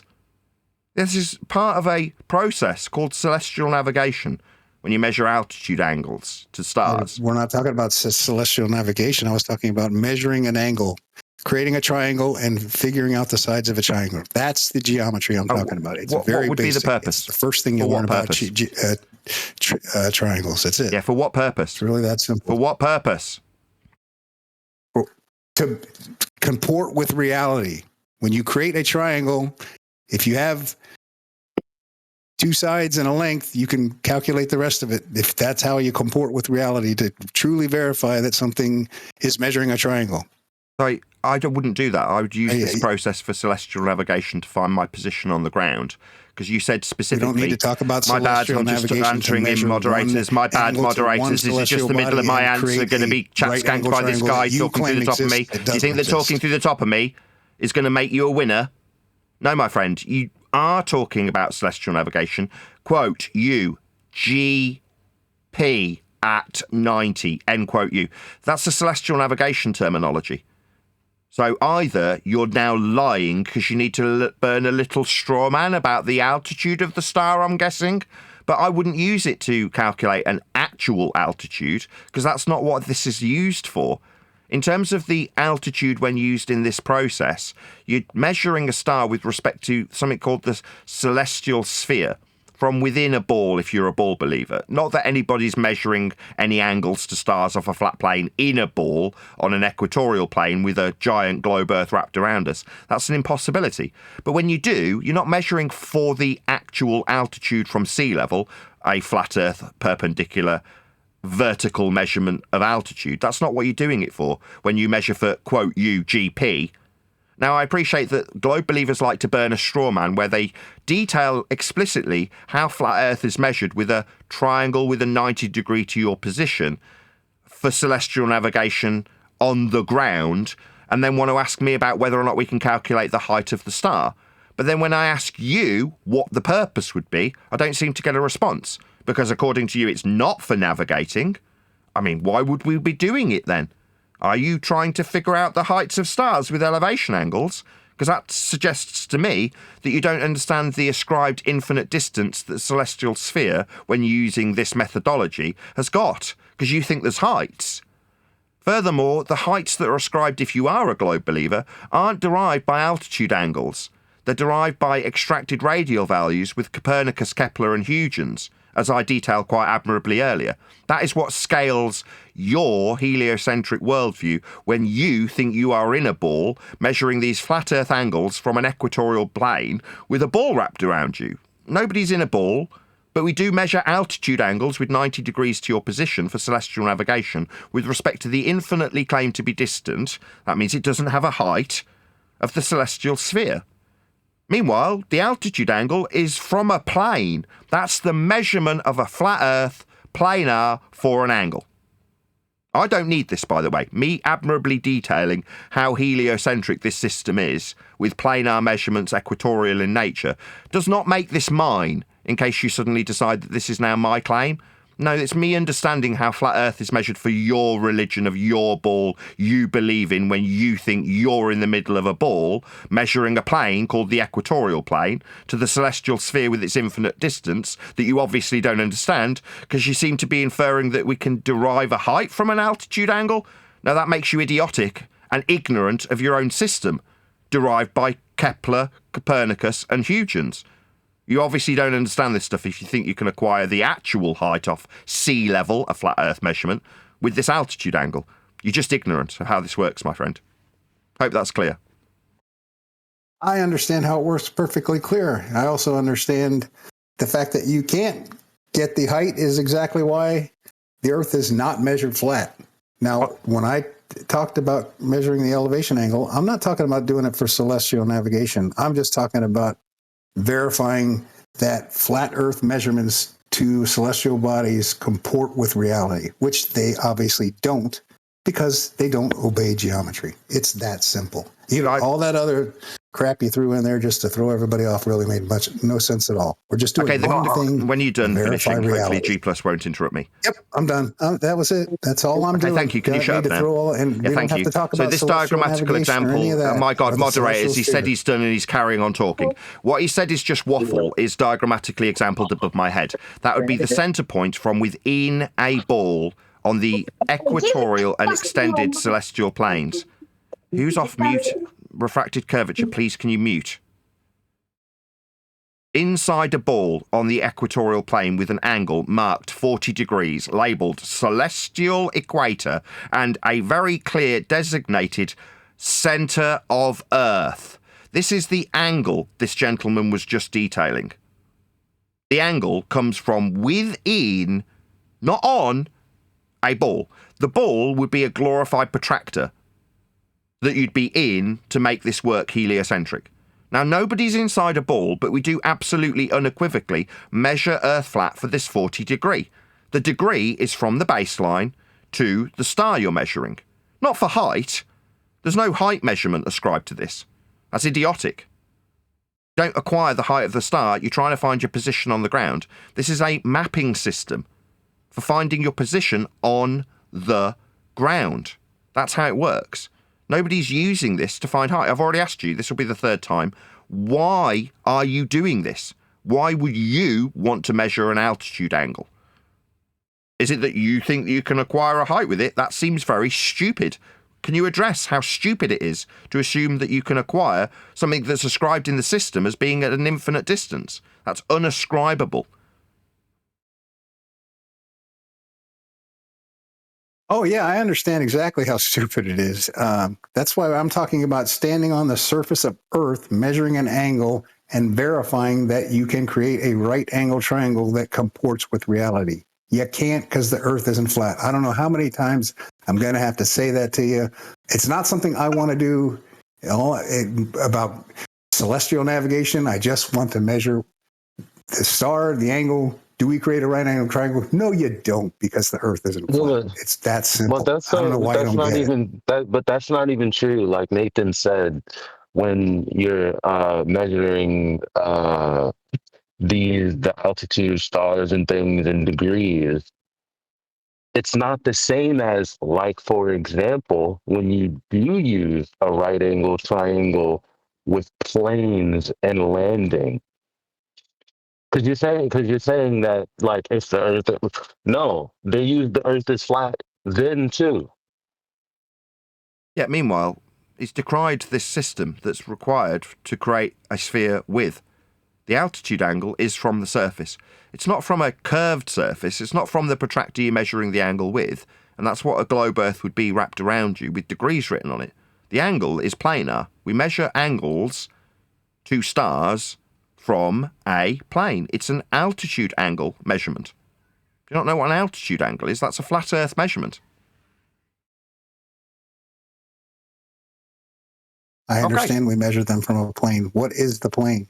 There we go. So you understand that we measure these angles from a plane. Yes, so welcome to Flat Earth. That's correct. Yes, we measure Earth flat for these angles from a plane. That's geometrically how we measure them.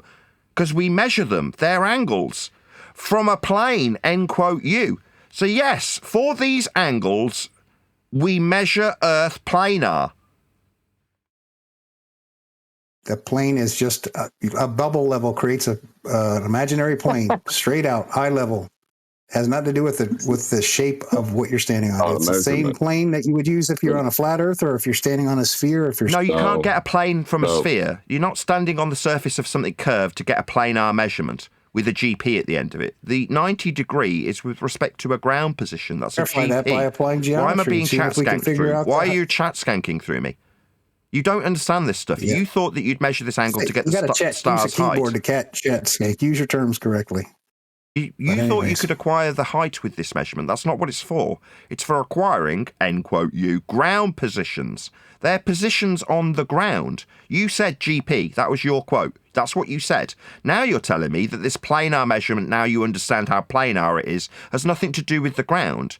Now that's you being an idiot, because you've already asked me about it with respect to GP. That's ground positions, the whole purpose of measuring it. But you being a dimwit thought you were acquiring the star height? Well, what's height? Oh, it's how far it is from the ground that you're now denying, you complete dimwit. It's absolutely to do with the ground. That's what geometric means. And we're measuring Earth planar for this measurement of an angle with respect to the surface for the acquisition of GP, end quote, U, ground positions. As soon as we find out how flat we're measuring Earth for angles, that's you. Yes, we measured this angle planar. I understand that. But what, it's got nothing to do with the ground? Yeah, ground positions.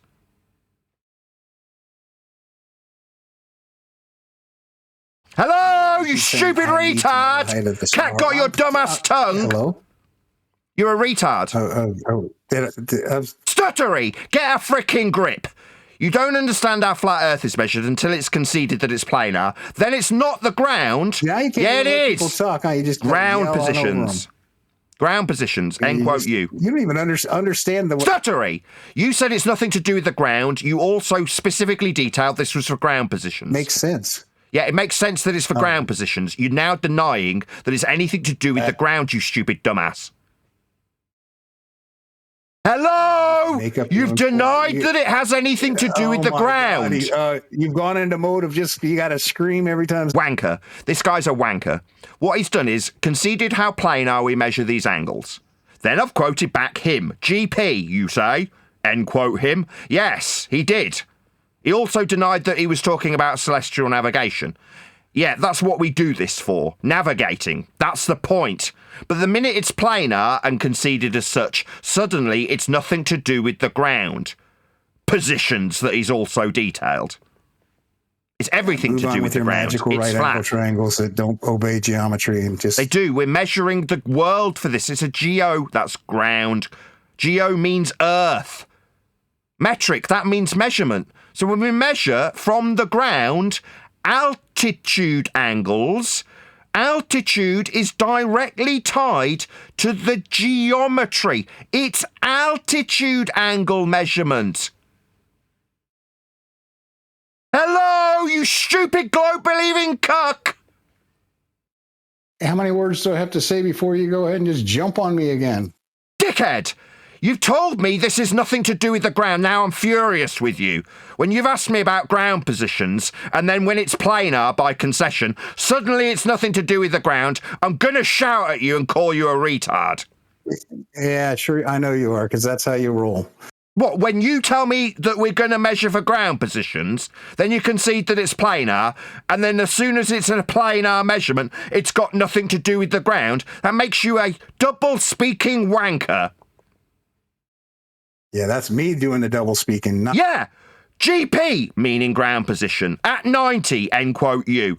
Nothing to do with the ground, end quote you. Yeah, that's double speak, you stupid dick. I didn't say the GP has nothing to do with the ground. It's ground position! You make up enough BS and... No, you said it had nothing to do with the ground and then started talking about how bubble levels were the reference. When you were denying that it had anything to do with the ground. I listened to you, you double-speaking, lying, glurf clown shoes. Hello, double-speaking clown shoes! Oh, my God. Don't blaspheme. Just because you've double-spoke and lied about having nothing to do with the ground when you're asking about ground positions at 90... Yeah, those are geometric measurements of angles. I'm done talking to this double-speaking wanker. Good, thank God. So Jeez. piss off. double-speaking blind clown glurf clown shoes. Meanwhile, we measure Earth with elevation angles from a flat plane. What flat plane? The one he detailed specifically and then denied it having anything to do with the ground he's asking about. It's got nothing to do with the ground. Why the hell did you bring it up? Obviously, you don't understand what the word altitude means. An altitude angle's what we're measuring. It's been on screen the entire time. Altitude means from surface. That's what altitude means. Same surface you're denying it having anything to do with. Why? Because you want to acquire the height. Oh, really? What, from the ground that you're denying it has anything to do with, you stupid dumbass? Altitude is height above the surface? Is it just me, or has he said that he's conceded that he wouldn't take part anymore? Was praising Jesus for it, and now I can hear him talking through me. What a shock. I was praising Jesus for you quitting talking. Shut up, stuttery wanker. You're a double-speaking lying glurf, like all of you.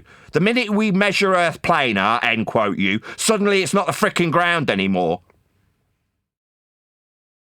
Meanwhile, to conclude, we do absolutely measure Earth planar for an altitude angle. That's what an altitude angle is. A measurement from the surface. That's what the word altitude means. You know what you got to do if you find out how flat you measure Earth with altitude angles? Lie. You know who else used this exact same lie? McToon, who denied that an altitude, meaning from the surface, angle had, quote, anything to do with the surface, end quote. Yeah, when you find out how flat and planar we measure Earth, you glurf scum have to lie about it having anything to do with the ground, even though we're using it to navigate the frickin' ground with ground positions. Maybe Buck could come in and contradict him, too. Yeah, maybe Buck can come in and tell us that this meets the surface at a point. So when you say it's got nothing to do with the ground, it's definitely meeting at the ground, like Buck Sodbuster humiliated Toon and demonstrated admirably what a massive liar he is also when he denies that altitude, that means from the ground, angles, that means one line that's straight along the base, have nothing to do with the ground when we measure for ground positions. Yeah, you gotta lie to glurf, and it infuriates me. That's why you get shouted at, because you're scum. You're double-speaking glurf scum. You know, we're steelmanning what a flat Earth elevation. Elevation means from the ground. You're denying, you stupid dick. You know what elevation means, you stupid retard? I know what elevation means. What's it mean? It's an angle measured from an imaginary horizontal plane from my eye level to That's not true. Eye level. Celestial object in the sky. Eye level then. And if eye level parallel with surface level, so we need an eye level then. On a flat Earth, then yeah, eye level parallel with surface level. We can't have eye level unless it's axiomatically tied to the surface level. That's what eye level means. Sure. No, it's how they use flat Earth prerequisites like eye level. Where are you getting eye level for? If you're a heliocentric believer when you're inside a ball, you think there's an eye level inside the globe? You can't do that. Sorry, on screen now for my audience is how this works heliocentric. Inside a ball. That's what this altitude angle is described mathematically from within if you're heliocentric. My question, I'll repeat, is there an eye level inside a ball? Second time I've asked. I never claimed Hello? Inside a ball. That's your claim. So. No, it's on screen for my audience. This is his model. His ball that he's now appealing to a parallel eye level. There is no eye level in a ball for this altitude angle to work with his religious belief. There is no eye level in a ball. This, buddy, you have no idea what my model is. You don't even understand. It's on screen when he tells me I've got no idea. I've got 12 years of experience with your model that you think we're in when describing altitude angles. Altitude being from surface. When you say eye level, that axiomatically requires a horizontal plane to be parallel with. My response when you use this flat Earth prerequisite, is there eye level in a ball? That's a goofy... Stuttery! The answer's no. Your model fails the minute you need a parallel. That's eye level. Because you don't get it from the equatorial plane. There is no parallel eye level on an equatorial plane. Your model fails. You don't have eye level inside this diagrammatical example you say I don't understand. I absolutely understand your horse shit. your heliocentric 500-year-old Roman Catholic-based maths. I absolutely understand it. Now, if you want this kind of ninja-level discipline when it comes to understanding the bullshit this man's appealing to, you can read my book called Measured Flat, where I detail explicitly how this works. This is shite that doesn't have an eye level, parallel with surface level. For a ground position, he's denied. Anybody else? Fun though it is schooling idiots about their ignorance about their own model that doesn't have an eye level inside a ball. I think Refractor was trying to get something. Go ahead. I would like to point out that Bunk and Debunk did a video on the elevation to the star that he's talking about. That's exactly how I calculated the sphericity of my kitchen. Yeah, you can convert the arc of the protractor wrapped around your position as though it's the arc of the surface that the protractor globe Earth wrapped around you at the equatorial plane is. If you suggest the arc of the protractor is the arc of the surface, then you can take any measurement of any angle to anything ever and suggest that the surface you've just measured the angle flat with curves in line with the protractor you measured the angle. Yeah, that's the trick of the globe Earth. Saying that the curve of the protractor for the degree is actually the surface you stood on. But if you use those conversional mathematics, you can curve your kitchen surface when you measure an angle to the light in it. Were you able to figure out how high the ceiling in your kitchen was? Were you able to figure out how high on your ceiling in the kitchen was? Right, what does this have to do with Earth's surface again? Where's the eye level inside a ball? You appeal to eye level. I've got a diagrammatical example that shows how wrong you are. Right, and you can just chat skank through my response. Is it just when I humiliate you with your own crap that doesn't function correctly, you think that talking through me is going to get you a win? No, there's no eye level inside this diagram, inside a ball. That's your job, buddy. That's your trick. Go ahead. My trick to demonstrate with a diagrammatical example of an altitude angle with respect to the equatorial plane that does not have a, quote, you eye level. That's me what? Winning? Do I win a boat? Did I get a holiday for 2 in Ibiza? What did I win? Oh, you won it all. You won, Nathan. There's nothing to win. This is entirely moot. You do not have any arbitration over the nonsense global model derived from the Roman Catholic Church. You didn't measure the Earth flat for the altitude angles and place them inside a ball. You have absolutely no influence over this. You understanding how flat Earth is measured planar for altitude angles, the plane that you quoted, the 90-degree GP that you quoted, you understanding how flat Earth is measured doesn't mean you lose either. There's nothing for you to lose. Earth was being measured flat by the Roman Catholic Church to create heliocentrism anyway. You understanding it doesn't change it. You don't win or lose anything here. It's moot. We are inconsequential when it comes to Earth's flat measurements. Anybody else? You lost that debate. Oh, shut up. I don't want to talk to you. You're a demonstrable liar. Why are you involved in this conversation, liar? You forfeit. Don't talk to me. You're a liar. I see you as scum and I don't want to interact with you. You're a demonstrable liar. Go away and lie to yourself. Lie to yourself about what you are. That's what you can do. Yeah? You think that because you can lie to yourself about what you are, you can lie to me about how we're inside a ball measuring, end quote, you? No, don't lie to me. I don't want to interact with you, you complete scum.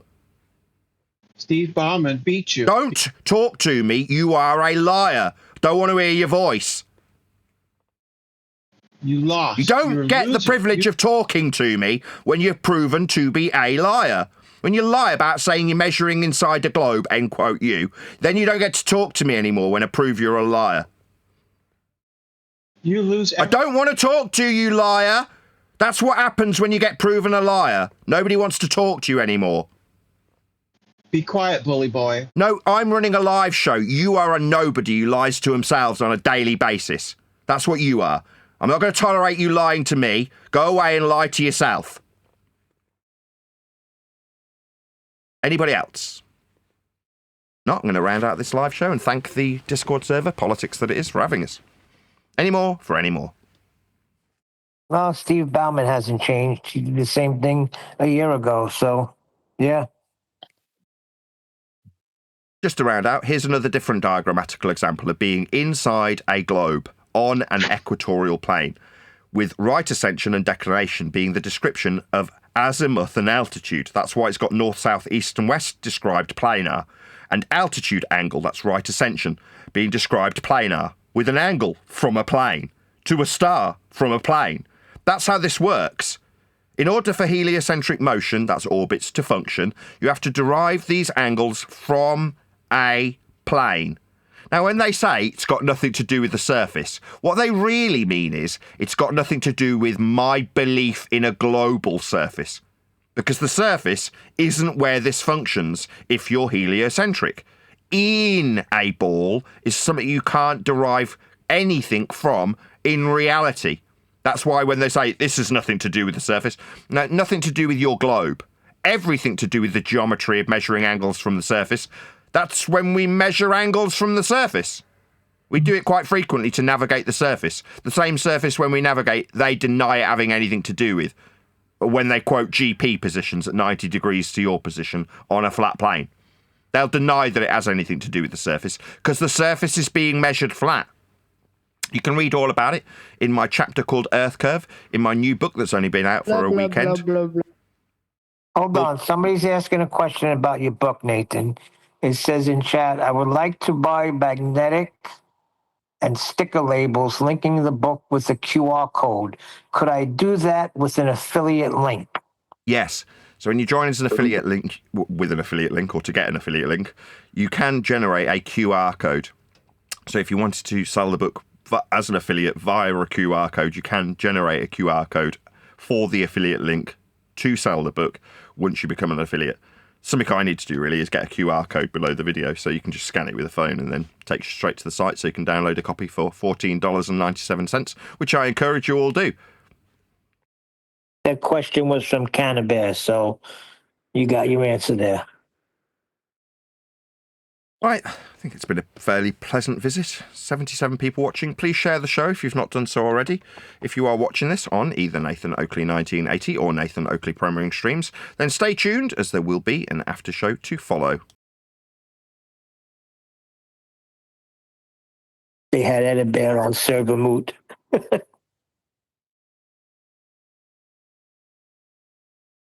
that was fun. That was very concise. You explained everything in detail. Go ahead, Vaxie. Oh, no, I was just saying I only caught the last 15 minutes or so, but it sounded entertaining, so I'll have to go back and watch it later. Yeah, everything was explained in great detail. You get frustrated. Now, you I guys know try that and Steve work on my guy, temper. the one that Nathan was just arguing with a minute ago, he's a flat earther, too. That's what irritates me.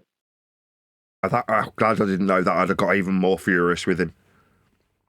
Yeah, he's a 24/7 guy. Oh, Steve Bauman? Mm-hmm. He's not a Glober, he's a flat earther. You sure about that, actually? I'm pretty sure I've seen him around forever because I was just his profile picture's him standing on a boat holding a fish. So can you not hear him, Eli? Can you not hear him talking? Yeah, Eli has an issue with him. Well, no, I thought I jumped in before he did to say, so you guys haven't learned, huh? Steve Bauman is not a flat earther. He's a certified baller. It doesn't even matter. Like, it's the drama, right? The drama of it all. Sure he was flat earther. Is he a baller? Yes, Faxi, he's a baller. Did you not hear the discussion? Yeah, I heard the discussion, but I never heard him say he was a baller. I'm pretty sure I've talked with him plenty of times before. I have no idea who he is, so I don't know either way. He was telling you that it cannot be done on a flat earth. That doesn't make him a flat earther. That makes him a baller. I've spoken to Steve Bauman. Neil, I called him off. Tone down your attitude towards me. It kind of sounds like when Jedi said you're making a triangle, but you're not making a triangle. That's literally what he was doing. My attitude is not towards you. It's towards Steve. I've spoke to him. I called him off moot. I know who he is, Vax. He's a baller. Ask him. He's here. Is he in here right now? No, he's not. Did he leave? Are we still in politics?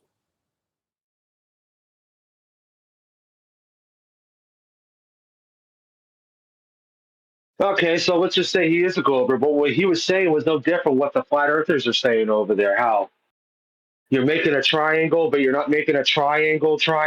Neil, the same flat earther that tried to convince you that if you turn 180 degrees from north, you won't be facing south, and you got confused, remember? No, I didn't get confused, but I understand what you're saying. I get it. But he's definitely a baller. I'm pretty sure we have DMs where we were discussing it. Let me just address Vaxi. Right. In the same way as I've had to have a bit of humility and say, right, I am not the arbiter of Earth measurements. When people say things like, Flat Earth 24/7 won't take up your argument, they don't want the triangle to be a triangle, or something like that, whatever it may be. The apathetic position that I take, generally speaking, still transfers across to people who are perceived to be on my own side. So it's like, okay, I don't give a crap. Nothing they say on either side will alter what Earth measurements are. When that guy eventually reached the point where he's like, yeah, okay, I understand that it's a flat Earth angle.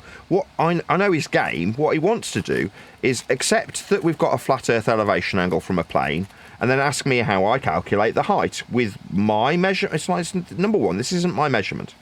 Right, I haven't done this. I've no interest in it. I don't care. Right? Number two, it is just a flat Earth angle from surface level. Yeah? So burning it as a straw man requires he accept that it's a flat planar measurement, to ask me how it fails to acquire the height of the star, to then say, because you can't acquire the height of the star, we're not measuring Earth flat with this altitude angle we use to navigate the surface. That's the game. Creating some degree of ambiguity. Yes. Now, I don't care anymore, because that guy, him, anybody, me, none of us have any arbitration over this stuff. Earth will be measured flat when we are all dead. When this argument is long forgotten about, they'll still be measuring Earth flat. So who cares? None of this is consequential. So when people, like I say, try and burden me with, oh, well, these people aren't taking on your argument, I'm like, I don't have one. They're just measurements. That's how it's being measured. Nothing you say is going to change it. Trying to obfuscate it, obscure it, convolute it, drag it out, that's all they're doing. But at some point they have to go, yeah, okay, I understand that we're measuring from a plane. And when they do, that's the end of the discussion that was moot anyway. Freak this. This is it with Vaxi. I tried to just reconcile you, Vaxi, and move on, but you'll keep bringing up stupid shit. You're just upset, and that's why you went on Jiren's show, because you're a fucking AE mapper. Is that true? Bottom freaking line, Hold on. Vaxi. Let me respond. Is that true? Are you upset about something, Vaxi? And is it because you're an AE guy? No, I'm not an AE guy. Not entirely. I think, as I've said before, everything north of the equator on an AE map tends to fit relatively tight, and everything beyond the equator gets kind of silly. But I mean, just because something is 50% correct 50% of the time doesn't mean it's still 50% correct. Well, I would say that 50% of the time it works 100% of the time. Exactly. But no, I don't have like an AE map in my house, and I'm not upset that flight times with Qantas don't match up and blah blah blah. And they, One sec, Phil T. Did you want to add something? If not, you're off mute. Phil T. No, he's dropped. Sorry, Vax. He was just causing chaos over you. Yeah. No, it's just when I was because I was just quietly listening to when you and Steve Bauman were talking, and for one, I'm pretty sure he's a flat earther, because I'm pretty sure I've seen him a bunch of times. Because like I said, I just remember his profile. Oh my God, he's a ball of Vax. Him with the big fish. Steve, Neil, come off down. mute and answer him, Steve. You're there. I see you. That's not the same Steve. That's Stephen A. you're looking at, dude. Who's also a flat earther. Come on. Steve The other Bauman Steve's was not in just here. in I'm here. looking right now. He's a baller. Facts. We Take got my word for Fortnite, it. Alpha, He's a Data T, baller. Fisherman, Flat Earther, Michael, you guys, Stagolo, Steve, the Viking, me, Zark, and Cafe. That's who's in here. All right, then he just left. But take my word for it. The guy's a baller. Comes in the chat all the time. I've spoken to him. Yeah, but I'm saying I've spoken to him also. So, I mean, it's fine. I mean, if he's a baller or whatever, but he's not saying anything that Jedi and AI Overlord were arguing. He was literally using their exact same arguments that those two have used against me when talking about elevation angles. If you deny I get that, but the he's definitely a hypotenuse, which is baller. listen, let me finish. If you're denying the hypotenuse intersecting the 90, you're denying the opposite, which is denying the ground position of the right angle triangle. That's exactly what he was attempting to do. That's what Jedi does, and that's what AI Overlord does. And those two are most certainly flat earthers. So he's, I assume. I understand that. I literally I thought understand that what man you're was a flat saying, earther but just based off other Steve. conversations. I understand what you're saying, but Steve is definitely a baller. Go back and listen to the beginning of the conversation, and you'll hear what he says. That'll confirm it.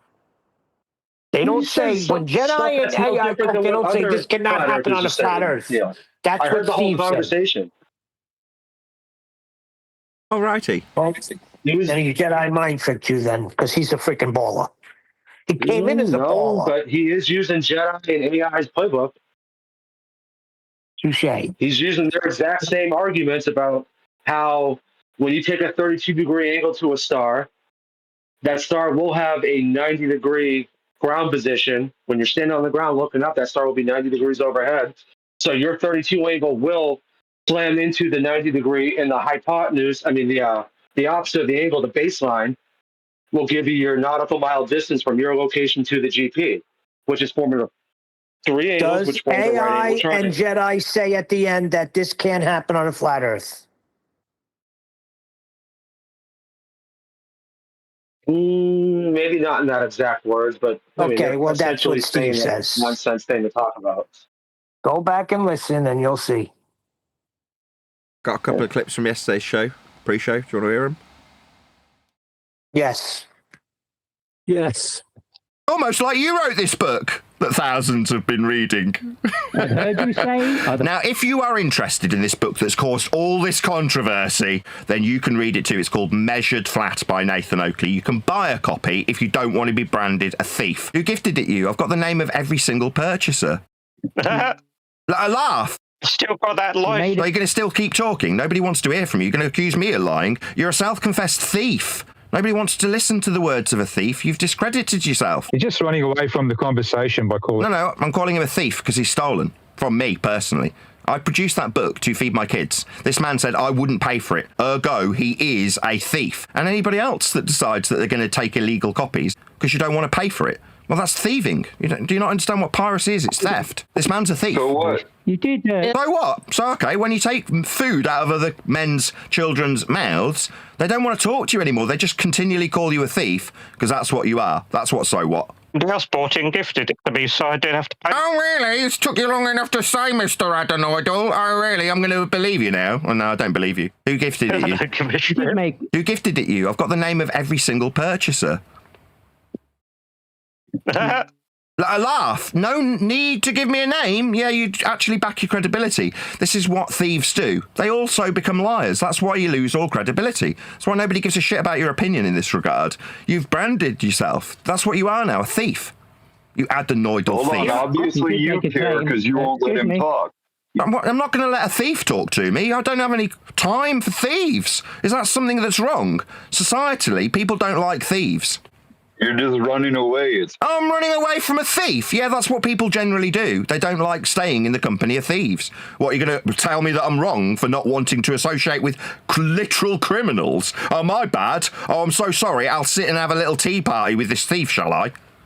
You did make a claim in black and white in your book that Adam Meekin was a criminal. Why didn't you go to the police and... Sorry, that is not written in my book. That's a lie. Yes, it is.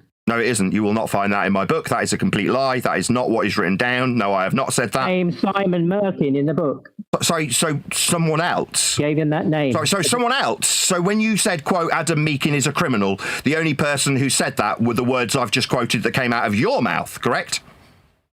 I think somebody might be having a little word with you, Elder Bev, because it seems like you've just accused a man by name of being a criminal, because I definitely haven't done that, have I?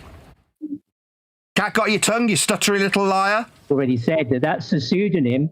Sorry, so pseudonym? What, fake name? So some fake names accused of being a criminal. All right, that's interesting. Name that you gave Adam Meakin. Oh, so you've decided that, have you? It's almost like you wrote this book that thousands have been reading. I've heard you say.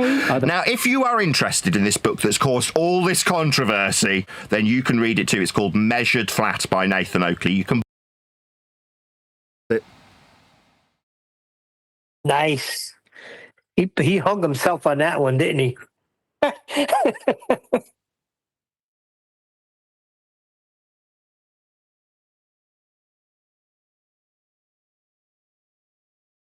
another one. Want to hear the other one? Of course. Yes, Nathan, yes, we want to hear the other one. Sunrise and sunset alone. Sunrise and sunset debunks flat Earth. To be rising or setting requires a description with respect to a plane. Rising is verticality. Put me on that pedestal all you like. I don't have a script, so if I stutter a bit, it's because I don't have a script like you do. You have a script. I have a script, do I? Day by day. Okay. I wrote to repeat it day by day. All these copy of your book is dreadful. The adenoid old dude. Yeah. Has anybody... Are you one of the thousands that have got hold of a copy? That's lovely. Thank you so much.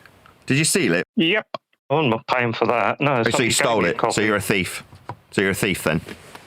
Thief. No, it was given to him. They're just common criminals. This is a fairly standard practice for globe believers. They're common thieves. That's what they are. They steal things. Half pages. The first chapter. Right, well, am I talking to you, this thief, now? Right, why are we listening to your opinion? You're a thief. Sunrise and sunset alone. Sunrise and sunset debunks flat Earth. To be rising or setting requires a description with respect to a plane. Rising is verticality. Setting is also verticality. Both of these descriptions are planar only. If somebody bought a copy of the book and gifted it to someone else, is that... No, that man stole it. He stole it. He just admitted he didn't buy it. He didn't suddenly come up with the disclaimer of, I was giving it as a gift. You're all thieves. I know what you all are. This is wonderful. The fact that there's been literally thousands, according to you, who have stolen this book means whenever anybody references it, the first question I'll ask is, did you purchase it or did you steal it? And when you say, I'm not purchasing that, that's what he said. Well, okay, so you stole it then. Yeah, you're a thief. Somebody gifted him a copy. What was the name of the person? I've got a full list of who purchased it. You say, I just don't believe you. Oh, I didn't steal it. Oh, I got it from a friend. Yeah, of course. Funny, it's not printed on. It's not even a book, it's an e-book. No, he's not saying, yes, a friend gifted it me. He is just a thief. As I say... But you're a thief. We're listening to the words of a thief. You've immediately discredited yourself. You're a thief, my friend. Why would anybody trust a single word you've got to say? You are a thief. If our planet was flat... Why are you talking about this? You're a thief. Nobody trusts a thief. If you were in court, when you were asked to raise your right hand, rising being with respect to a plane, it would have T on it, as in thief, so they can see if you've been branded. This man branded himself with a T. He's a thief. And the man just told us. He said he's not buying it, and when you suggested that he got to get out of jail, someone gifted it me, he didn't confirm that. He started critiquing it as a thief. Why didn't you go to the police, Nathan? 1.5 pages. Are we listening to you again, thief? Rather than giving us a critique, you should be locked up for thieving things. You're just running away from the conversation by calling... No, I'm calling him a thief because he's stolen from me, personally. I produced that book to feed my kids. This man said I wouldn't pay for it. Ergo, he is a thief. Sunrise and sunset alone. Sunrise and sunset debunks flat Earth. That's it. Sunrise and sunset debunks flat Earth. That guy's been hanging around for years, and to hear that he is your stereotypical adenoidal dweeb that I described was hilarious. You're like, yeah, you're just like all of them. It's only since stepping back from the so-called argument that you can assess these people for what they actually are. And when they crawl out of the woodwork, what are they? They're an adenoidal dweeb that takes sunrise and sunset with respect to a plane as being a Debunking of flat Earth. Not only that, they just rat themselves out. I think that guy's actually Marvin the Martian. Here's my PU-38 Earth Destroyer. Marvin the Martian. That's Bugs Bunny. That's what he is. I'm going to use my 32-38 Martian, and I'm going to destroy the flat Earth. That's actually a good impersonation of Marvin the Martian. There's nothing you can do to stop me. But that's what they are. These people are dweebs. They're overgrown, fart-sniffing 12-year-olds on the globe side. They're trapped in this perpetual 12-year-old state, and it's sad. Oh, so they're trapped in a 12-year-old state. Yeah. But we're being accused of being trapped in the North. Well, the kid that came on today was the general intellect and mental abilities of the average bull believer who sets themselves in opposition to us. You know, oh, well, your dick's measured flat. Like, yeah, that's about the mentality of most of the people who come across us.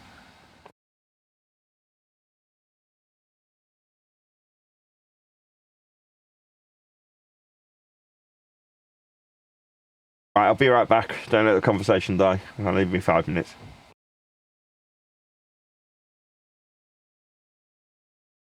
Vax, you still there? Yeah. Go ask him when next time. All right? I did. I sent him a DM a few minutes ago. No. See what he says. But even so, if I'm incorrect, it's not going to ruin my day. I'm pretty sure I thought the dude was a flat earther because I was surprised. I wasn't surprised that he was arguing with Nathan, but it's whatever.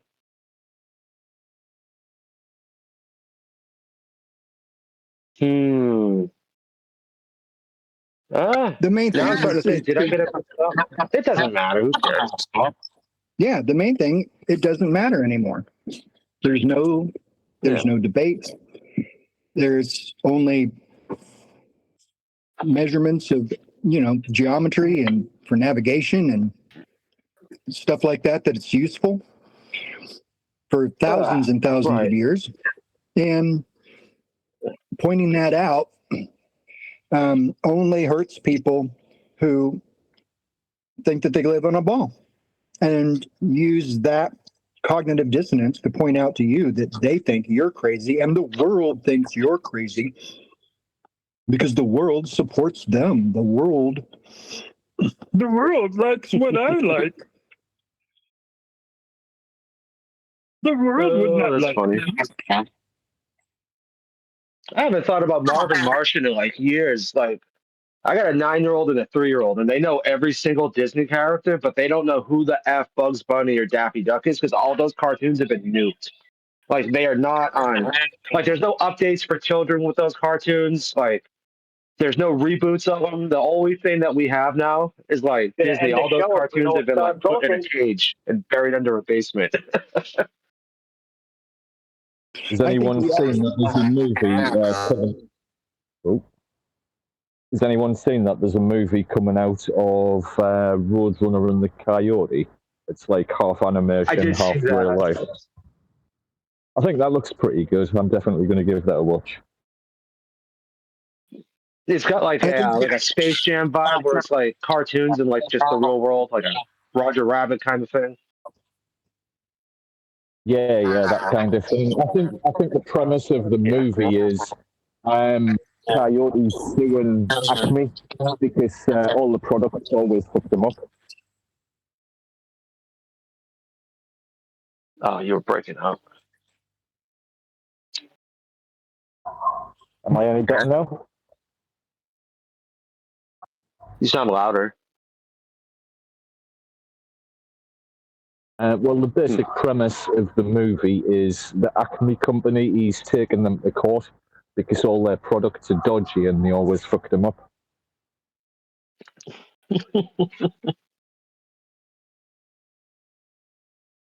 I think I've still got somewhere a whole set of probably over 20 or 24 VHS videos of all the best Warner Brothers cartoons that I know some of you old guys, you remember Time Life books and stuff like that, where you could get a subscription and you'd buy, one or two videos a month. And by the end of the year, you've got a library of VHS. I had a bunch of Time Life VHSs growing up. In fact, I got one from my bus driver when I was in preschool. My bus was just a little blue station wagon. That's what we had in Massachusetts back in the early 90s, because you'd only put like 6 kids in there and then take them to preschool. And she came to my house and gave me one. And it was called Jungle Fun. I advised everybody to look up the VHS called Jungle Fun. Oh my God. Man, I got that as a Christmas present in 1993. That was a Time Life video. Sounds kind of pornish to me. It was a compilation. Sounds kind of pornish to me. No, it's there's an episode of Superman where he goes to Africa to rescue some woman. There's another episode where this dog guy is in Africa trying to sell something, and he gets like put in a big pot and they're gonna eat him, but he's like too stupid to realize what's going on. And then the princess or the queen of the tribe is like some ugly old white lady, and she falls in love with them, and then they kind of force them to get married. And then another one's a cartoon where it's a little boy who has to fight off a tiger, and his name was Little B word, and then his first name began with an S, was like, I don't want to say it. Little Black Sambo was the first cartoon. And I'm just thinking back, like as an adult now, thinking back, because I watched that movie like, a lot when I was real little. And I'm just thinking, like, I got this from a freaking bus driver in Massachusetts in '93 as a Christmas present. And when she gave me that VHS stuff, she wasn't thinking from that perspective, I don't think. She was just a normal lady that just drove a bus and goes, oh, here's a video from Walmart for $2. I'll give that to my students. I mean, to my bus riders. But yeah, that was one of those, that subscription you were talking about.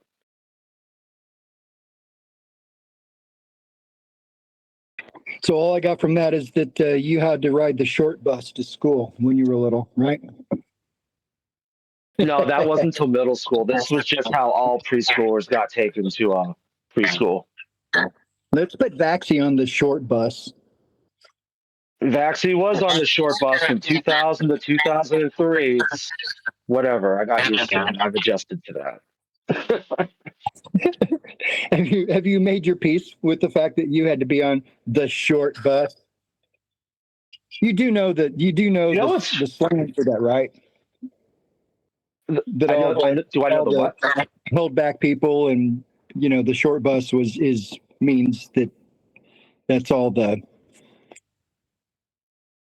I guess, retarded people, right? Like, stuff that I would hear on a daily basis for 3 years, all throughout middle school. Yeah, I totally was aware of the stereotype of being on the short bus. It didn't get past me. I'm not literally retarded.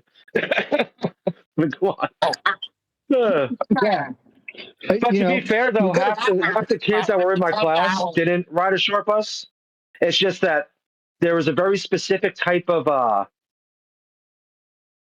it was just science and math that I remember having to take, but they were just smaller classes with like 12 kids in them.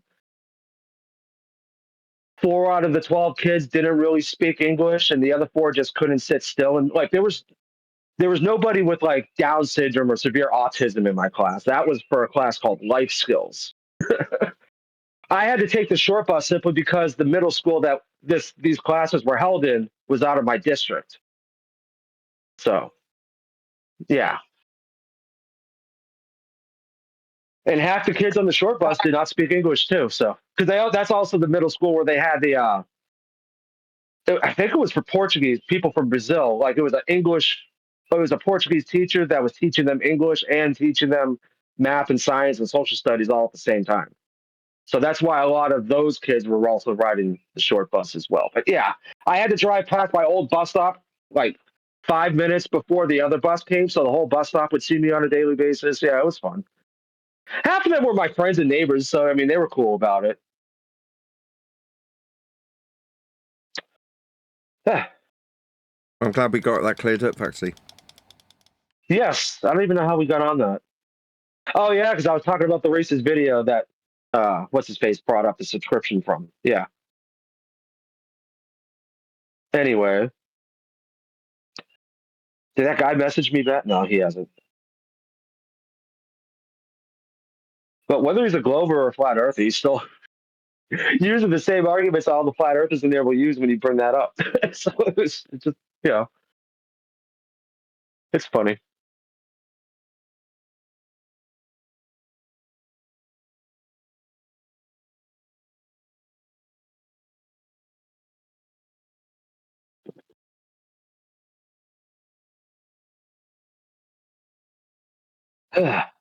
Well, hopefully your book's selling well. Yeah, flew past 100 copies in like three or 4 days. But I only had access to my wife's affiliate link, and it was like getting up to 70, 75, 80 sales. And I assumed that it had gone past 100 because there's other means that you can buy the book. It doesn't just go through my wife's affiliate link, right? But I didn't know. Right. And then, like I say, a couple of days ago, the publisher got in touch and said, yeah, it has actually gone past 100. Good. And it's not on Amazon, right? Because I've seen the links. I haven't purchased it yet, but I'll probably purchase it this coming Tuesday when I get paid. Because I know Kiwi's book was on Amazon. Like when they announced their release of their book, I saw it immediately. But I don't think yours is, which is probably a good thing because, like his comment section looks like a Discord server. So like the reviews and stuff for the book, and now there's like a whole bunch of fake books. Because apparently you can put whatever you want on Amazon, so he's getting like trolled pretty bad. So maybe it's a good thing it's not there. Yeah, I mean, it might do. I mean, like I say, I've got no plans to do it at this point. So the order of events will be: first, I'll get the translations done, and then there'll be an audiobook copy. You know, those are my priorities. Once you get the audio copy, I feel like that's going to boost a lot of sales because people don't sit and read books anymore. They want to just rather listen to it while they're driving or doing whatever at work. Put the headphones in. I agree. Well, That's true. Fun fact: if you're downloading an ebook, especially to your phone, and it's an e-reader, you can listen to it, read it to you. Not that you would love the voice, but that's that's how I was doing it when I was checking it. So I could go through it several times. I was getting it to be read back by my Apple, whatever, I don't know what they call it, but the reading part of it. Yeah, but when you do that, doesn't it sound like Microsoft sound? Yeah, it sounds like a weird robotic voice. So it's not ideal, but it's all right. The Earth is a ready to put that ad. I don't think you absorb the definitely works, information though. as much when you're listening to it rather than reading it. I prefer to read it because I think you me take too. more in. I'm a reader. Yeah. Yeah, I mean, there's no doubt that when you sit there and read the page, you're absorbing the information way more thoroughly, sure. Because when you're just listening, you get distracted by any type of background noise. You're not focused on reading the words. I mean, I get that, but it's just, in all honesty, the vast majority of people are not going to sit there and read a book anymore. I mean, they will, but it's just mostly the no one's got that kind of spare time. When they do, they're on their phones. Yeah. You're telling me that people who are book fans, not the majority, but people who are book fans won't sit and read a book? Yeah, that's a bad. No, that's they will. wrong. That's wrong too. People read books. My daughter loves reading books. Yeah, book fans read books. People that enjoy reading will read it.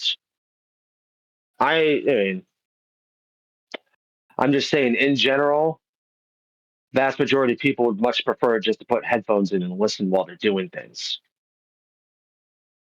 So that's where I don't think you can absorb it. I mean, I have listened to books, but I've mainly done it actually, while nodding off to sleep with some headphones on. I think that way, you've got no distractions whatsoever, so you do get into it like that just before you go to sleep, say, or just lying down with the lights out.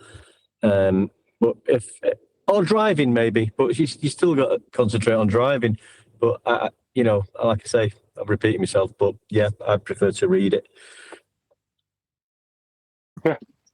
Listening is a passive process. It doesn't engage the same brain activities as reading does. Reading and writing are the top of the food chain in your cognitive brain power. It takes Correct. Reading comprehension. Yep. And reading and writing, and doing that is probably the best brain exercise you can have. You have to use your imagination. Whereas listening to something, you are being told, or you perceive it as being told stuff, and you don't get to use your own imagination because you're being told something by somebody else, and that's what you're concentrating on. It's kind of an interesting study. Yeah, when you're reading a page, you literally have to take the words off the page and put them into your mind. When you're listening, your ears are just open and you're just hearing the noise around you. I get it. That's the thing is, when I'll buy the book this Tuesday, and I was thinking too, because I did know the audiobook will be eventually out, and I'm assuming that's going to take probably like a couple months. I'm sure it's whatever. But I was thinking, when am I going to actually have the time to sit there and just read? I really don't have that much quiet time, and when I do, it's right after work when I get home, and it's like, I guess I could dedicate some time then, but I get distracted by other shit once I get to the house and it's quiet. And then that's only like an hour and a half time, and then I go to sleep. And then I get up and it's my mornings are fucking noisy as hell.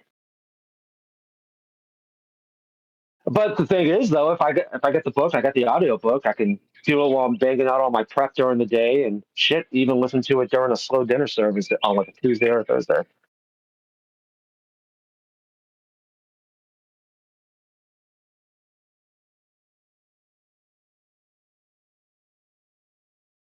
Yes, people who are book readers who enjoy the activity of reading will most certainly, they're going to dedicate that time after work to do it. I'll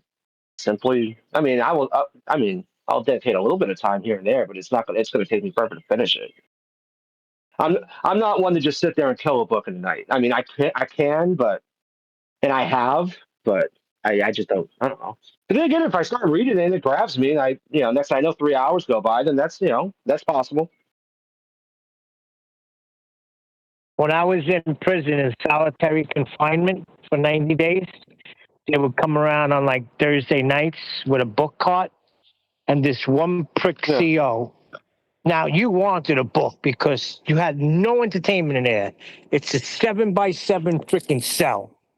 So this prick comes and he throws a book in, right? I'm supposed to pick a book. He throws a book in. You know what it is? The Exorcist. Freaking Exorcist. I scared the shit out of myself because I had to do something and I had to read. And that's one of the movies that has always scared the shit out of me. If I'm alone somewhere and I just picture that some scenes, freaking chills run down my spine. Yeah, he looked up your file and saw during a police interrogation once you let it slip that you were afraid of the Exorcist. So he's like, I'm going to get this motherfucker. No, he was just an asshole. And he knew what he was doing. Do you think he gave everybody in solitary a horror book to read? Well, I was in there for something it was a total accident. Like, I threw my folder because I got pissed off and I happened to hit one of the lady counselors in the face with it. So that's like, yeah, that's not an accident. Yeah, so I didn't know she was behind me. So when I got there, what's that? Did someone just say that's not optimal? No, He said that's not an accident. Oh. It was an accident, though, because I didn't know she was behind me. I just threw it back and bang, it hit her in the face. So I took a little beating when I got to the freaking, they called it the shoe. So they had it in for me the whole time I was in there. So they do little stupid shit like that, like not bring my food tray, like put me in the yard with this other inmate. And the guy tells me, yeah, they put me in here with you because they want me to throw you a beating. I said, well, start throwing, bro. Weird shit. But that Exorcist book got me, man. But I needed to do something. So I would pick it up and read it and scare the shit out of myself. Dude, if he threw a phone book in there, you would have read the whole phone book. About that. But I'll tell you what I did do. Yeah, when you're stuck in there with literally nothing to do, you will read a phone book. Trust me. Not that I've been in solitary, well, listen, but I mean, Maxie, you'll appreciate this. What I did do is, because I know you're a musician, I did have pencils and writing stuff. I wrote freaking 8 excellent songs in there. Don't know where they are now. I sent them home to my brother and he lost them. But man, I wrote some good ones in there. In that way, you wrote the poem. lyrics? That's what we call the globe. Yeah, that's right. Got the 30 words. I do remember the name of one song. I remember the title. It was called Cinder Block and Steel. Cinder Block and Steel. I've not read for years and years and years and years. I just did not pick a book up for years. And my daughter, I can't remember what age she was, but she was having a bit of trouble at school. She had to have extra lessons for English and maths, just a bit of extra help. So I decided to start reading with her. And I think it was the time when Harry Potter books came out. So I bought a Harry Potter book and I used to read it to her at night and take turns each. And I found myself going to bed and dreaming about this Harry Potter thing, and absorbing these words and thinking, why have I not read before? This experience of reading and picturing the story in your head and seeing it unfold as like a film in your mind. I thought, this is absolutely fantastic. So Harry Potter got me back into reading. And from then I read all them with her. And then I got into reading myself and actually got into The Hobbit and then read The Lord of the Rings, which is probably a difficult book to read, or I thought it was at the time, although I did manage to get through it. I then went on to read other stuff like that. Thomas Covenant, The Unbeliever. That was a similar sort of fantasy novel about Lord Fowl and Lord Fowl's Bane, and a guy who's an unbeliever. They used to call him White Gold Wielder, the Unbeliever, and he was a leper, and he went into this other world, and they Is this going to take long? No, it's over now, mate. Don't worry. But yeah, I got back into reading. Like that. You know what I read? It was like 1,500 pages, I think. It was up there. The Stand by Stephen King. They made it a television movie, but that was pretty good reading. That was really cool. I've seen the miniseries, but I've never read. I've seen the book, and that's why I've never read the book. That book was like because it's like a freaking phone book. Yeah, I'm like, oh. I mean, I could, but will I? No. I don't like books. A lot of people don't know, but The Running Man is Stephen King, written under Bachman Books. He wrote a few books under a different name, and The Running Man was one of them. Nice. Oh, speaking of audiobooks, I downloaded Audible a couple weeks ago, and I was able to get like a free book or whatever. So I was just, and based off my Google history and all that, it popped up with Tony Iommi, the guitar player for Black Sabbath, his autobiography. I'm like, oh, okay, cool, free, yeah, okay, or something. I got something for signing up, but and I downloaded it and I was listening to it, and it's not Tony Iommi, but the voice actor they picked has the same like Wow. Antonio, Iommi, like the same. Like it sounds like it totally sounded like it was someone that lived next door to Tony Iommi when they were growing up, but they got the same tone.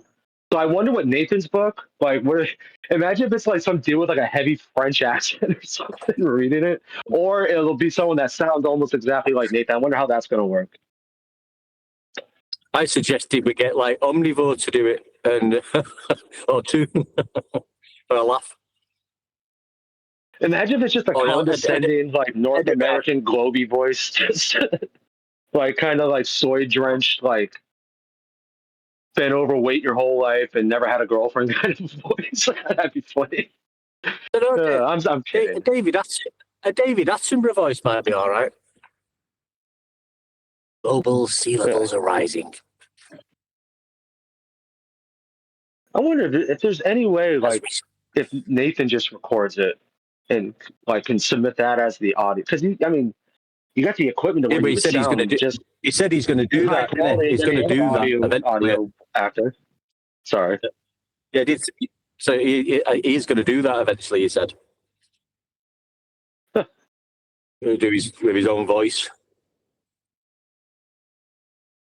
I think that would work because I mean, especially if people don't know who Nathan is, because you got to think. I'm assuming a year from now, especially when the audiobook comes out, because I feel like that, like once the audiobook releases, sales will increase a lot because of the convenience.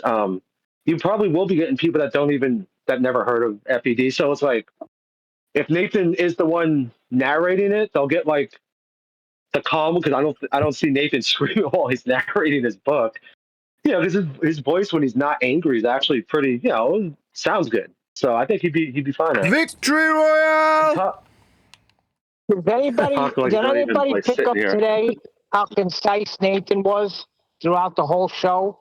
Very calm, explained things to the freaking T, and had that whole room in a stunned silence. Yeah, I think it was a good show because I think we got a couple of points across very well, and I do agree with that, Neil. Yeah, definitely what you said is correct. But yeah, it was a good show today, and it flew. I thought we'd been in there 15 minutes, and I think the guy, the Globe came in. I think he was a legitimate person looking into things, and that was dealt with great. He asked a few questions. He was directed to the book. It was an absolutely really good show today, even though there wasn't much. It wasn't like the shows of the week where you're just getting, talked over and there's a lot of idiots. But yeah, points were made. Sorry, am I breaking up? No, I'm done, mate. Go on. I was at one point, I was like, how the freak is he reciting this and not missing anything? Like, how the freak is he doing? He's probably reading something. Well, I said this to him the other week, but he's been over the book that many times, rereading it and writing it and looking at it. It's become like, it's just like anything, isn't it? You keep reading stuff and repeating it. Second nature? Yeah. No, you mean the word you're looking for is familiar. So you're reading it for the first time, but it's familiar. Right. Yeah, but Nathan, there comes a point where there's like a hiccup somewhere. You were just freaking flowing through it today, especially when you were breaking down heliocentrism. I mean, it's like, wow, he's not missing anything today. Yeah, I'm the Molten Iron Core. I mean, it did sound like you was reading from the book because I've just read that chapter myself, and it did sound like you was reading it. I don't know if you was or you wasn't, but you did sort of repeat it as it is in the book. Sounded like it anyway. I mean, you can see me on camera. I've definitely not got it in front of me. But very concise today, Nathan. That was the accusation yesterday. It's like Adebo was like, well, I stutter because I haven't got a script, unlike you, who does have a script. You're like, are you having a freaking laugh? So you, in your mind, think that while I'm having a back and forth with someone and getting the better of them to the point where I can point out they're stuttering in response to me, that's because I'm on a script. You've got to be having a laugh.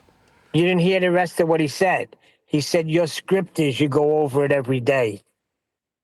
Yeah. In other words, it's constant, so it becomes a script. That's called rhetoric.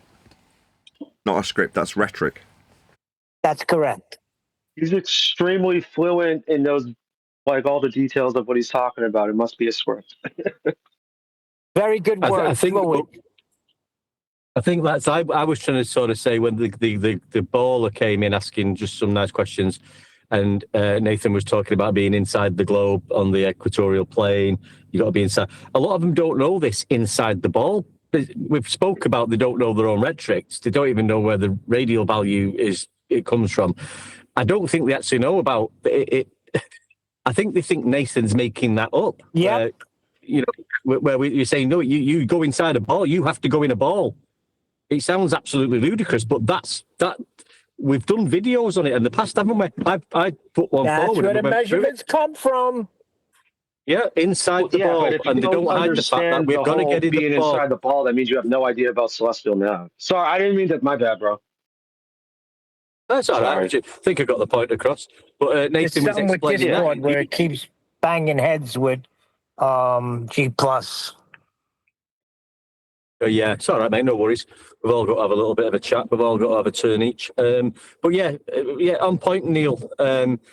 But when Nathan was explaining that, it was just like falling off his tongue. But Nathan does just come out quickly, and the guy wasn't totally he wasn't understanding what Nathan was putting down. Obviously, Nathan's guided him to the book, and he might, be able to read that chapter a few times and understand it and do a bit of his own research. But yeah. Yeah, but how can you not understand? Wait a second. I see. I agree with some, and I disagree. How can you not understand when he details what vertical means in respect to having a horizontal plane? When he explains these things, come on, it's not hard to comprehend. And people are, I don't know what you just said there. You just shot out word salad. That's not word salad. That's very concise. Because I think when it's rolling off Nathan's tongue, like it does. Oh, sorry, police car going past. Like it does. They're hearing vertical, heights above level, horizontal, and they're just thinking, well, I can hear what he's saying, but he's just saying this. They're not understanding it fully, I don't think. Yeah, but Vax just got a good point. If they do say that, then they have no idea, and they haven't looked into anything about celestial navigation. Yeah, well, I mean, you heard about triangulation and getting the height of the star and all that crap. We know it. At the end of the day, you've got a radius, a horizontal radius between the GP and the observer. That's all you need. Remember, we got all of that. 10th Man was breaking that down for us years ago in the pre-show. Down, you say? He was breaking it south. Yeah. And we took it and we used it to run north. Yeah, but like you say, you get into the argumentation, and Nathan did it well this week with some. Was it with Sogbuster? I think it was. We're not interested in the height of the star. Why do we want to get the height of the star? We don't need to do that. One deck, you'll agree with this. What they want, they're desperately trying to get it back to an argument. And flat earthers are not helping, They're constantly bringing it back to an argument. Yeah, and I think we got that point. Not that we was there to get a point across to people on politics to say that's what you should be saying. And we were just saying this is where we are with it now. I mean, you don't really have to get into the nonsense waffle of it all. I like it just comes the way down Nathan broke to down the word geometry today. Shit, I did it again. My bad. No, it's all right. There's a delay, mate. You go for it. It's no problem whatsoever, mate. Don't worry about it. No, I really enjoyed the way Nathan broke down the term geometry. I thought that was great when he said geometric, geometry. I'm like, oh, it's sort of like I never thought of that before. I thought that was really clever. Vax, that's why they don't answer the question. When Nathan answered, they will not answer the question. And another one they won't answer is the definition of elevation. They will not answer those questions because they know what it does to them.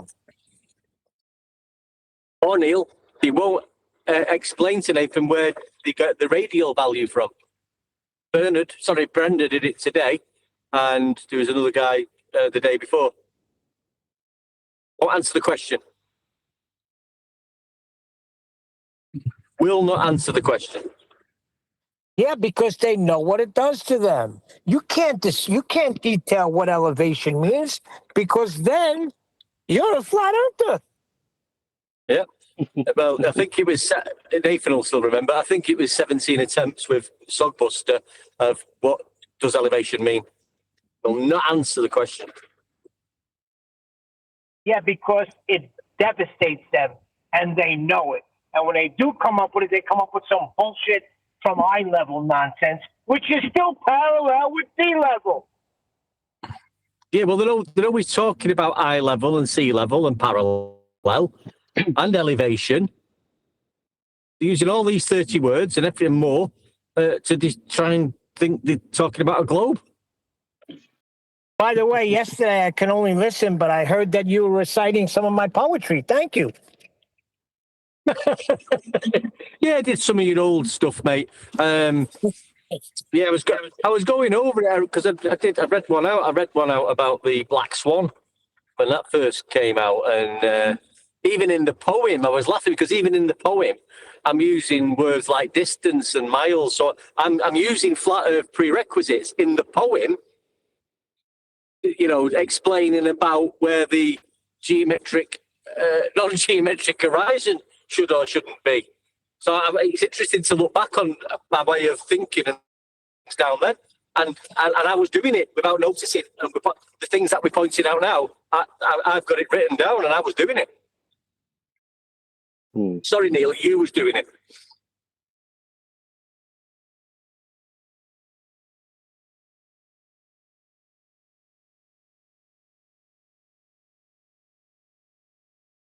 Just so you know, there's a 20-minute or 18-minute edited video that will come out at the usual time that the Uncut and After show comes out on the main channel. So it's called Nathan Oakley versus 8 in a Globe Echo Chamber, Flat Earth Measurement for the Win. That comes out at 9 o'clock UK time tonight, which is, where are we?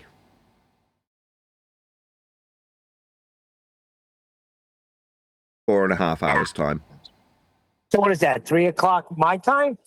Something like that. Whatever time the Uncut and After show usually goes out, I delay it so that there's no Thursday, Friday show on the second channel.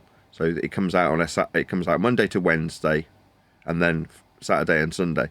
So that on a Thursday and Friday, that's obviously today and tomorrow, there's a show, but there's just no second show on the second channel. But it means that because I delay it, there is a show that comes out on a Thursday and Friday when I'm not doing a live show. Make sense? But because of that, it means that if I'm going to air any of the videos that I put out to members, so this was a members only video, well, it is currently, but in a couple of hours it'll come out for the public. But that's when I air them at that time, but on the main channel. So that'll come out tonight in 4.5 hours time. Is that from the first one, the 8-hour show, or is it from a more recent one? I don't know which one it's from, to be honest. I can't remember which one it is, but it's just an 8. It's just a. I would assume it's from. I don't even know which server it's from. I can't remember. But when there was 8 ballers all piling on at once. Yeah. That's what they got now, them tactics. That's what they do. You'll have one for 10 minutes, and then he'll just go quiet. Then someone else will spurg in for him, talking about something else totally different, and he'll go quiet. And then that's what they do, isn't it? It's just like, it's fucking crazy. Can you Absolutely believe, crazy. right? You know, I was fishing for you specifically and others, that is One Deck, to react to the book. I'm like, obviously you guys have got your own things going on and you're going to read it at your leisure. But almost immediately, the reaction from the ballers, overwhelming. I had no idea that would be where the reactions came from, and so quickly. Right. I did. Are you serious?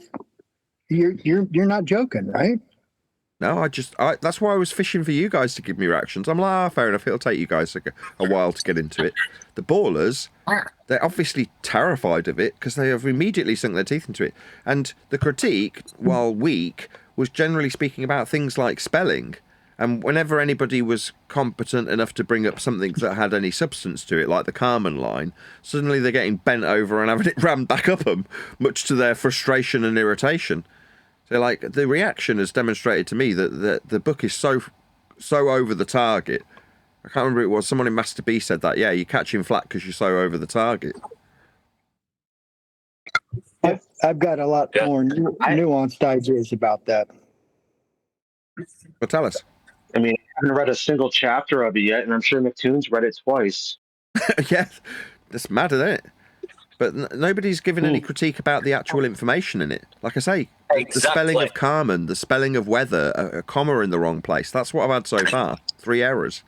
That's what I was bringing up today. They're bringing up stupid shit like spelling, but I got a new word for them. The other day when you got people jumping on you, that was at Gems. It's called spurgonometry. Nice one. That's good, that. I mentioned that 2 weeks ago to you, Neil. Spurgonometric issues they have. Yeah. Yeah, I don't think McToon has read the whole book at all.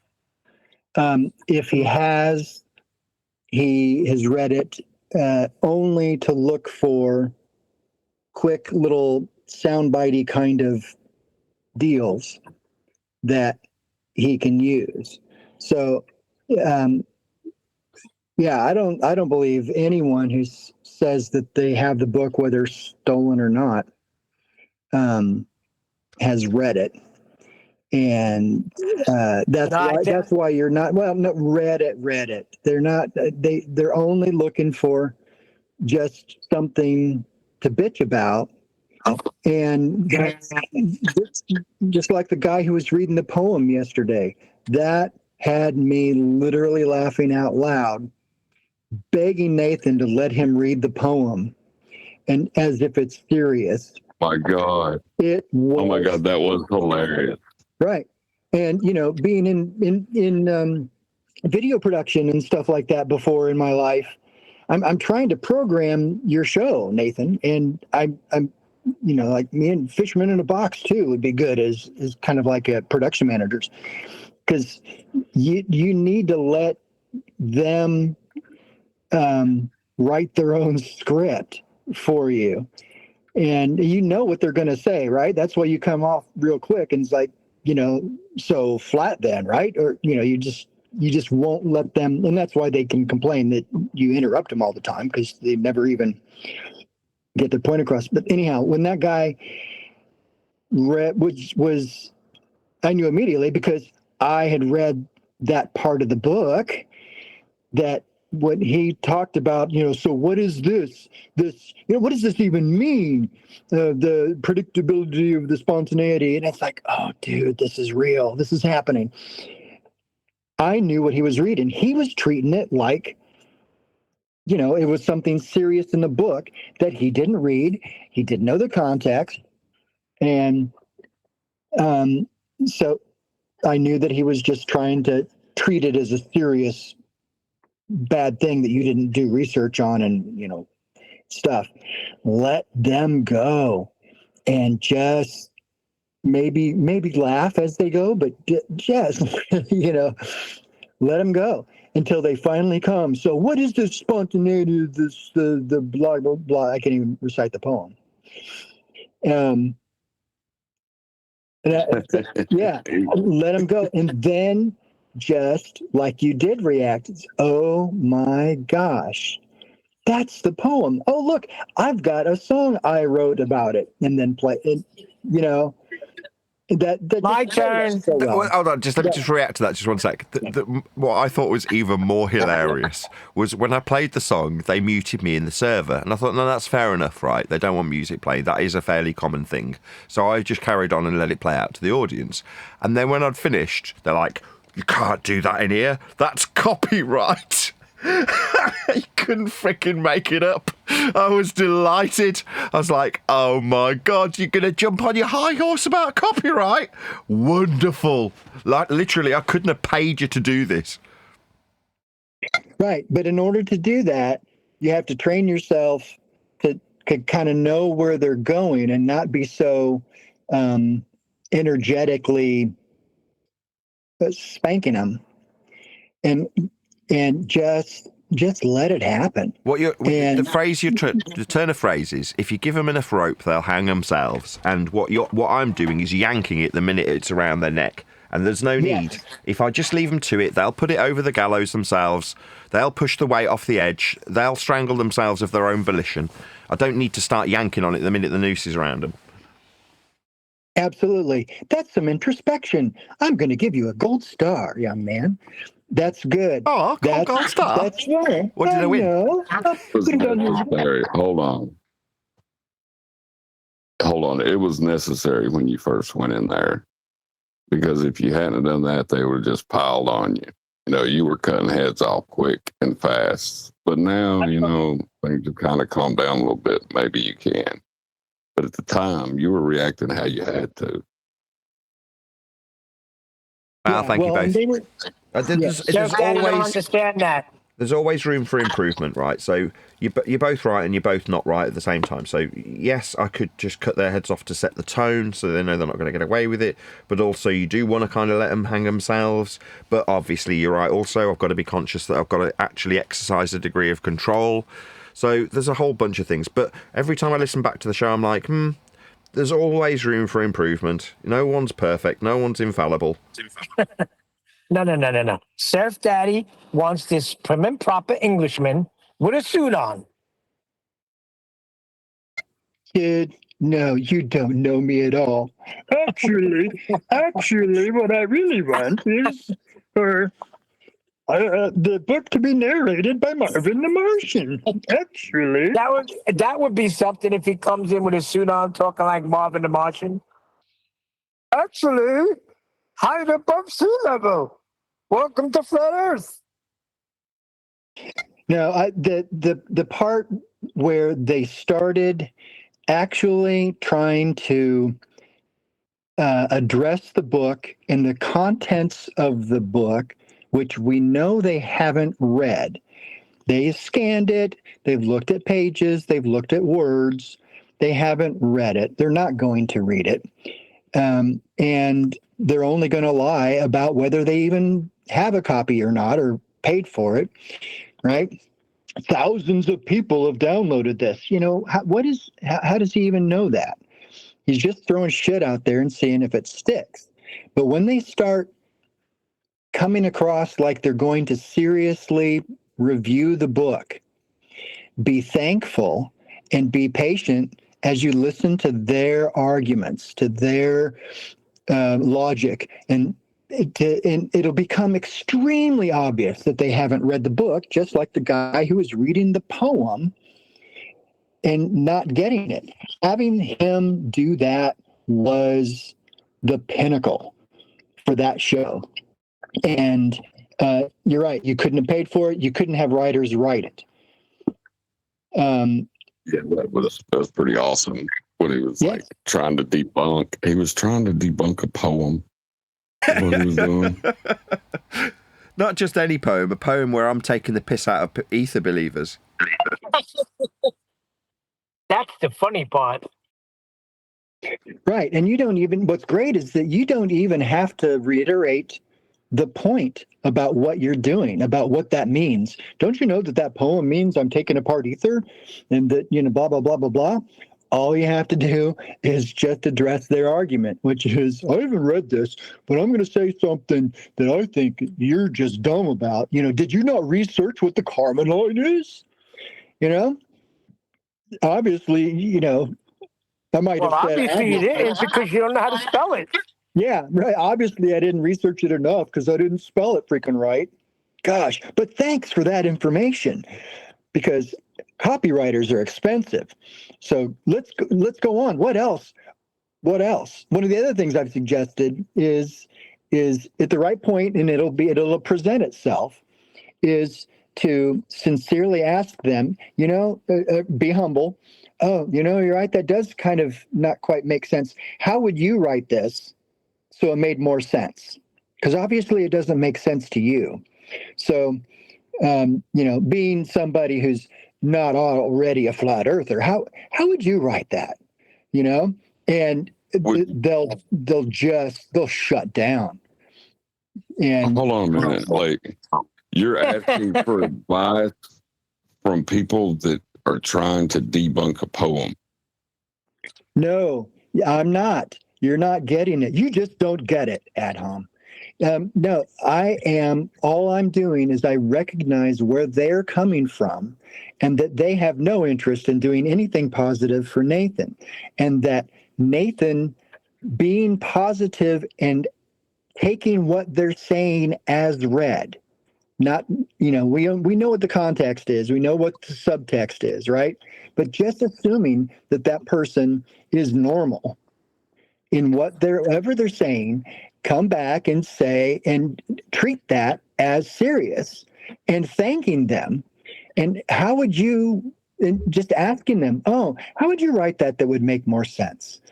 Yeah, that's where you lose me. No, well, that's because you're angry. Because you're an angry person. I'm playing with mice. I'm not angry at all. I'm in mourning right now. You lose me when you're asking them for how would you write it? Who's them? That makes no sense, Sir Daddy. No, do you think I'm actually seriously? No, wait. Do you think I'm seriously asking them as if I care what? No, but they will think you're seriously asking them. No, they will shut down because what you're doing is you're asking them to steel man your position and to write your book better. That alone will just blow their heads away. And if you do that and maintain, as if you're serious, no, you're not going to take their advice. Good. Daddy, sorry, I jumped. Who are you talking about? The clowns in Discord? Yes. Yes. Yep. We don't give a toss about them. What are we even talking about them for? No, we don't, because they're trying to tear down the book and live with Nathan. Can't tear down a measurement. Darling, I know. No, listen, forget them. They're not gonna. We're not interested in them. They're muppets. We know what they're like. They're just idiots. They talk nonsense. Nathan needs to get his book out to people on a serious level. We're not arguing with these tosspots in Discord, like Rob Noxious. We're not asked about them.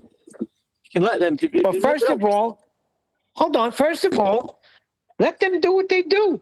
Toon hung himself out to dry with the assistance of Buck. That echoed through all the Discord servers. You realize that, right? Yes, people keep telling me and sending me emails and messages about it.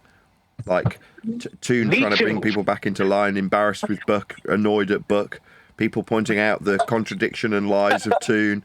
Yeah, people have been emailing me messaging about it.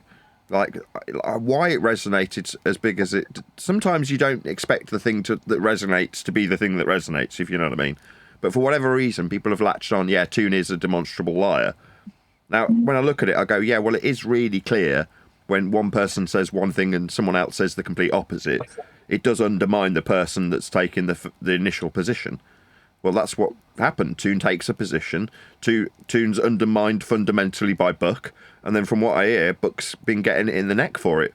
Like I said on yesterday's show, it seems like, based on the messages I'm getting, that's why he's fallen in line with the lie, contradicting his own position that showed Toon to be a liar.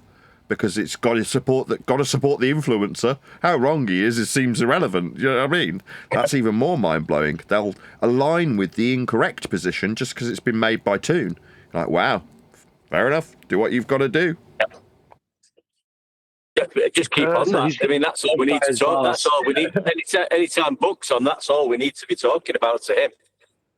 Let's get it straight. I mean, is Toon correct or are you correct? Is agreement in the global where you both standing? Because there's a contradiction in that now. It's a little You're grave. breaking up a little bit. It's a little grave that he started to dig initially, because he only came on the scene verbally, like started attending Discord servers, after he bought out pitch data. and suddenly everyone's referencing it as a flat Earth measurement, and then he's making his voice known, presumably to distill this or dilute this notion that he's offered up a flat Earth proof that everybody's referencing. Now it's come and it seemed like the most, like everything, it seemed really important, most important evidence ever. You know, then it's tomorrow's chip wrapping, right? Yesterday's news.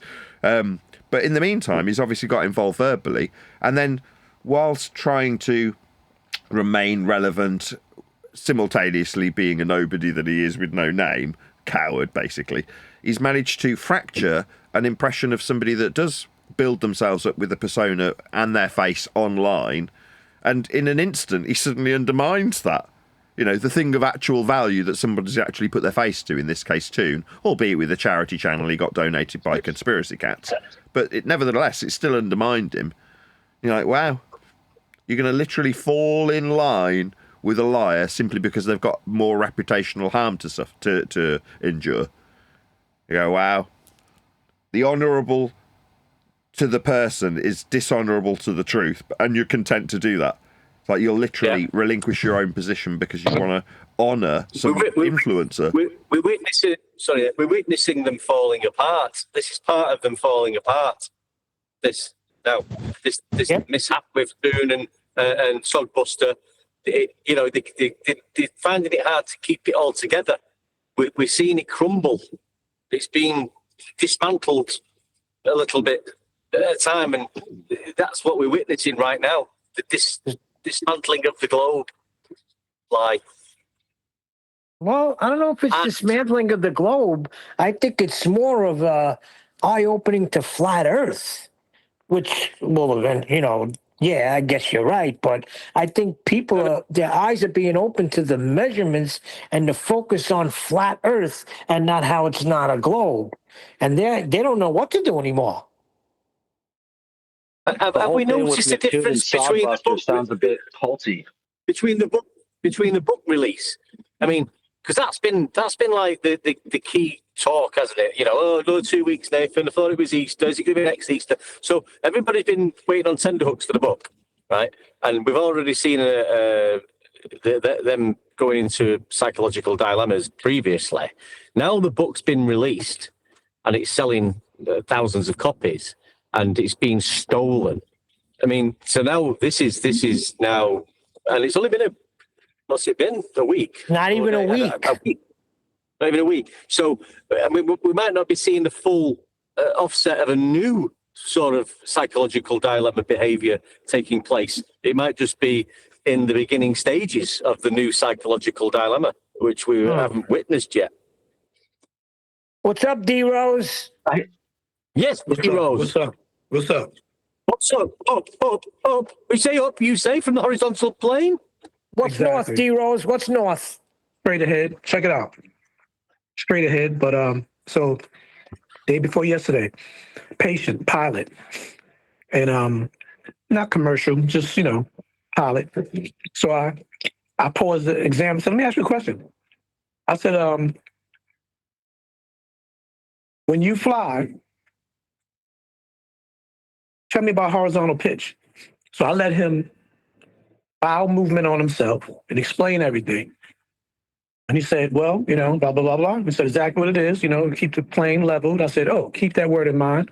He said, and it keeps it above the surface. I said, what's the surface? How's the surface how's the altitudinal measurement of the surface from the sky where you're at? What is that based on? What part of the earth? He said, oh, sea level. I said, hey, keep that word in your mouth, keep it in your mouth. After all of that, after all of his own concession, without even me letting him know where I stand, he turns around and says, oh, but it is round. Yeah, because that's what they were indoctrinated in. Yeah, I said, psychological. I said, bro, everything you said was leveled, horizontal. I said, let alone you said you fly an airplane. I said, what is it going to take? He said, well, no. Then he started naming these different aircrafts from the military. I said, no. I said, first of all, that's a lie. You're misinterpreting what they said. Just because they saw more of the horizon as they went straight does not mean that they were going over a curve. I said, when you descend, it is the only time that you tip down a little bit to descend. And that is to descend is to change altitudinal height from the sea level. If you fly over Mount Everest, or if you fly over the Rocky Mountains of Colorado, and you're 37,000 feet, you're 37,000 feet. No matter what the peak of those mountains are, that's measured according to the respect of a level plane, which is also measured trigonometrically with sea level. He started doing the touchy, like pat me on the back with the sarcasm, like that nervous. He's like, "You're very wise," trying to change the subject. So I knew I got him. That's what they do. But Nathan said something very important the other day when we were talking about pitch data. He said, "You know what? It doesn't even matter pitch data. Just have to know how flight works," which is true. Yeah, pitch data is a little extra in your pocket. But no, not only that. Not only that, Neil, hold on. Neil, he admitted about elevation angles. He admitted that an angle was two lines meeting at a vertex. He agreed on all that. And then I said, "So where does the curve come from?" He said, "Why'd you do that?" He threw the word point. Point. I said, "What point?" "1 point." I said, "What, the GP where you're at underneath the zenith? That's a point. Now, where's your destination?" "The other point?" I said, "Now, where's your angle? The base of your angle is going from that point to that point, right?" "Yeah." "So it's an angle, right? So where's an angle have a curve?" He looked stupid. Then he did the pat on the back thing. You're very. They know. Yeah, because elevation angle is not agree disagree. Dude, I came in here to get my prostate examined. Like, come on. But listen, I've always fucking hated this situation where we're talking to pilots for some. Yeah, it doesn't matter. Yeah, so I mean, no disrespect to you, D-Rose. I mean, he's giving you all the flat Earth prerequisites, and that should have been enough. But then at the end, he said, "Well, it is round." Well, I mean, that's just his word. The fact saying it's round. But I mean, pilots? It's just like pilots don't know nothing. They know how to fly a plane, and they've got instruments, referencing the horizontal, and that's. They're not thinking about, but it's not there. It's not on them to say whether it's a globe or a flat Earth, because we already know they're referencing sea level. But you know what? You know what, One Deck? The more and more this stays relevant, like we've passed the 10-year mark now, the more and more this topic is alive, the more and more pilots are going to have to come to they're going to have to come to terms with what's what. You know what I mean? Because even though, just for their own, hold on 1 second, just for their own mental freaking, understanding, it's going to reach them, and they're going to be realizing that the whole time they're flying, they've got the best freaking view of everybody. I'm not being funny. All day long. Neil, I know, but Neil, I'm not being funny.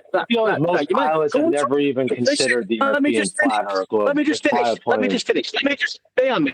I was in the middle of it. Hang on. So, what have pilots got to do? You can go and talk to a bus driver about. Yeah, I get it. Yeah, they don't need to keep referencing pilots. They've got nothing to do with anything on this. I get it. They're just flying. But what I'm saying is, in society, right? Let's look at this big picture now. Yes, I understand what Nathan's rhetoric is. We're all freaking inconsequential to the whole freaking thing. I get it. But these men take people from one destination to another destination. And I don't care what you say. They all think that they're flying around the globe, even though they're in straight and level flight. All I'm saying is the more and more this topic is relevant, the more and more pilots it's going to reach, and just for their own sanity. I mean, they're going to be realizing it, and I don't know, what is it going to do? I have no idea, but I'm just saying, like, I spoke to a young pilot that was going to school. The whole time I was working, he would resist. You don't know what air pressure is. You don't know what gas pressure means. one thing at a time until the pitch data thing came out and the straight and level flight and the takeoff and landing. That's when he started paying attention. And that's when he understood that he's flying. When he does fly, he's going to be flying over a flat level plane. Hold on. Can I say something real quick before you go, Deck? Let's just say this. Whether Neil's saying they're going to come to a point of forced concession and confession of the truth, but this is more like what it's going to be. It's going to come to a point where, just like politicians were glorified, looked upon as saints, never corrupt, could never do this, never do that. Now they're being exposed for what they really are. It's going to come to the point where Flat Earth is going to be such a reality to the world, they're going to realize that those who are opposed to it are the liars, period, point blank. Just like the politicians, they're going to realize that that pilot that's saying that is a liar. That's what's going to happen. It don't matter whether we're not looking for their approval or whether they agree. It's going to be to the point where the truth is going to be so obvious, so basic, fundamental, that they're going to just be known to be liars. And then once they be known to be liars, it's going to come to a point where people are going to start being like, do I want to even fly with this motherfucker that's a liar? Just like, do I want to vote for this motherfucker that's a liar? You feel what I'm saying? We're not talking to pilots for hour. That's not what we're saying. There are flat earthers that do that. They go to pilots to get freaking confirmation, which is retarded to me. But we understand what's going on here. Yeah, we don't need a pilot. We just got sea level. And that's 100% correct. And let's say 5 years from now, Flat Earth is 100 times more popular than it currently is right now, and there's still pilots out there that think they're flying on a globe. Does that automatically mean they're lying? I don't think so. No, that's not what I'm saying either. No, just being incorrect about something does not mean you're lying. Because in order to lie, there has to be motive behind. You have to be deceitful intention. We're going into a different thing now. Everyone's brainwashed into the heliocentric model. We were. Correct. Everybody is. Pilots not even think. Pilots just doing his job, right? I want to be a pilot. I want to fly a plane. I look at that instrument. I've got the gyroscope. I've got the horizontal line. Got to keep it level to the horizon. I'm keeping the plane level. And then when I finish my shift, I go home to my wife and my kids, have some dinner, maybe go out for a meal, and have a couple of days off, then get back and I'll do the flight again. They're not thinking about the globe. Not at all. And they're not flying around the globe, and they know Glober pilots in the cockpit versus a flat Earth pilot and a globe pilot arguing while they're flying. It's flat. No, it's not. I'm going around the curve. That's funny. All I'm saying is it's going to come to a reality to them. Crashes the plane into the ground. But they've just been brainwashed like everybody else. So when they're approached by somebody in a plane saying, "Have you seen the curve?" No, it looks flat to me. No, the curve's too big. The curve's too big to see, isn't it? And the plane takes care of business. You got the Coriolis button and all that. Listen, one deck. The TV does one deck. The TV doesn't help because I'm telling you, soccer's coming back out. And this is the way they started. They started with like in the movie, Men in Black, the globe, right? From space, and then it comes zooming in, and then all of a sudden everything is flat. Everything is flat. So that's going to be their freaking. That's what gives them confirmation. Oh yeah, it is. It is a globe. It just appears flat. When we get really close down to it, yeah. Basketball appears flat. All right, we heard it a million times in here. I'm just sick of people going to pilots. If pilots are going to be the, once so many pilots say it, then it must be true. No, we don't need fucking pilots, right? We've got sea level, we've got maps, we've got elevation. Hold on, one deck. We don't need pilots, but there are people out there that still need pilots. You know why? Because they don't know for sure and without a doubt that Earth is flat. I'm not saying you, D-Rose. Yeah. You're right there. Yeah, they need some confirmation of somebody above the Earth flying a plane and knowing. Are you flying around a curve? Not that they are referencing sea level. Let me tell you why. Let me give you an example. Wait, Deck. Hold on. Give D-Rose a shot. He's always working. I'm the one that brought this up. It's my subject. It's my victim. I like grabbing experts and putting them D-Rose. Take over. I like putting them under the guillotine and interrogating them when they're supposed to be the experts. I don't fly.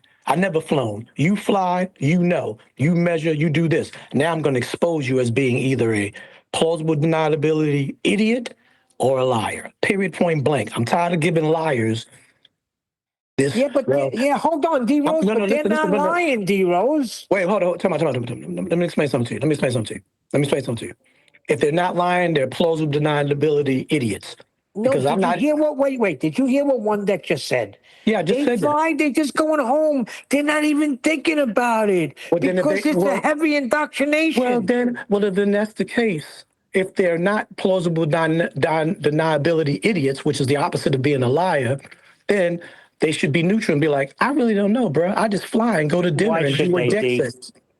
I just D-Rose, with your story, dude. I just picture some dude that went to the doctor's office that happens to fly as a hobby, and then he's like more concerned about his prostate, and you're over here like trying to like get him on a question about flight.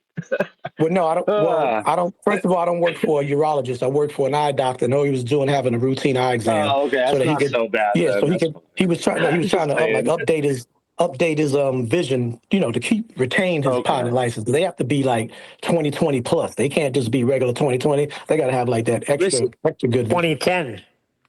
Yeah, 2010, 2015. I just picture the guy in a medical gurney bent over a table like, dude, prostate good. Can I leave now?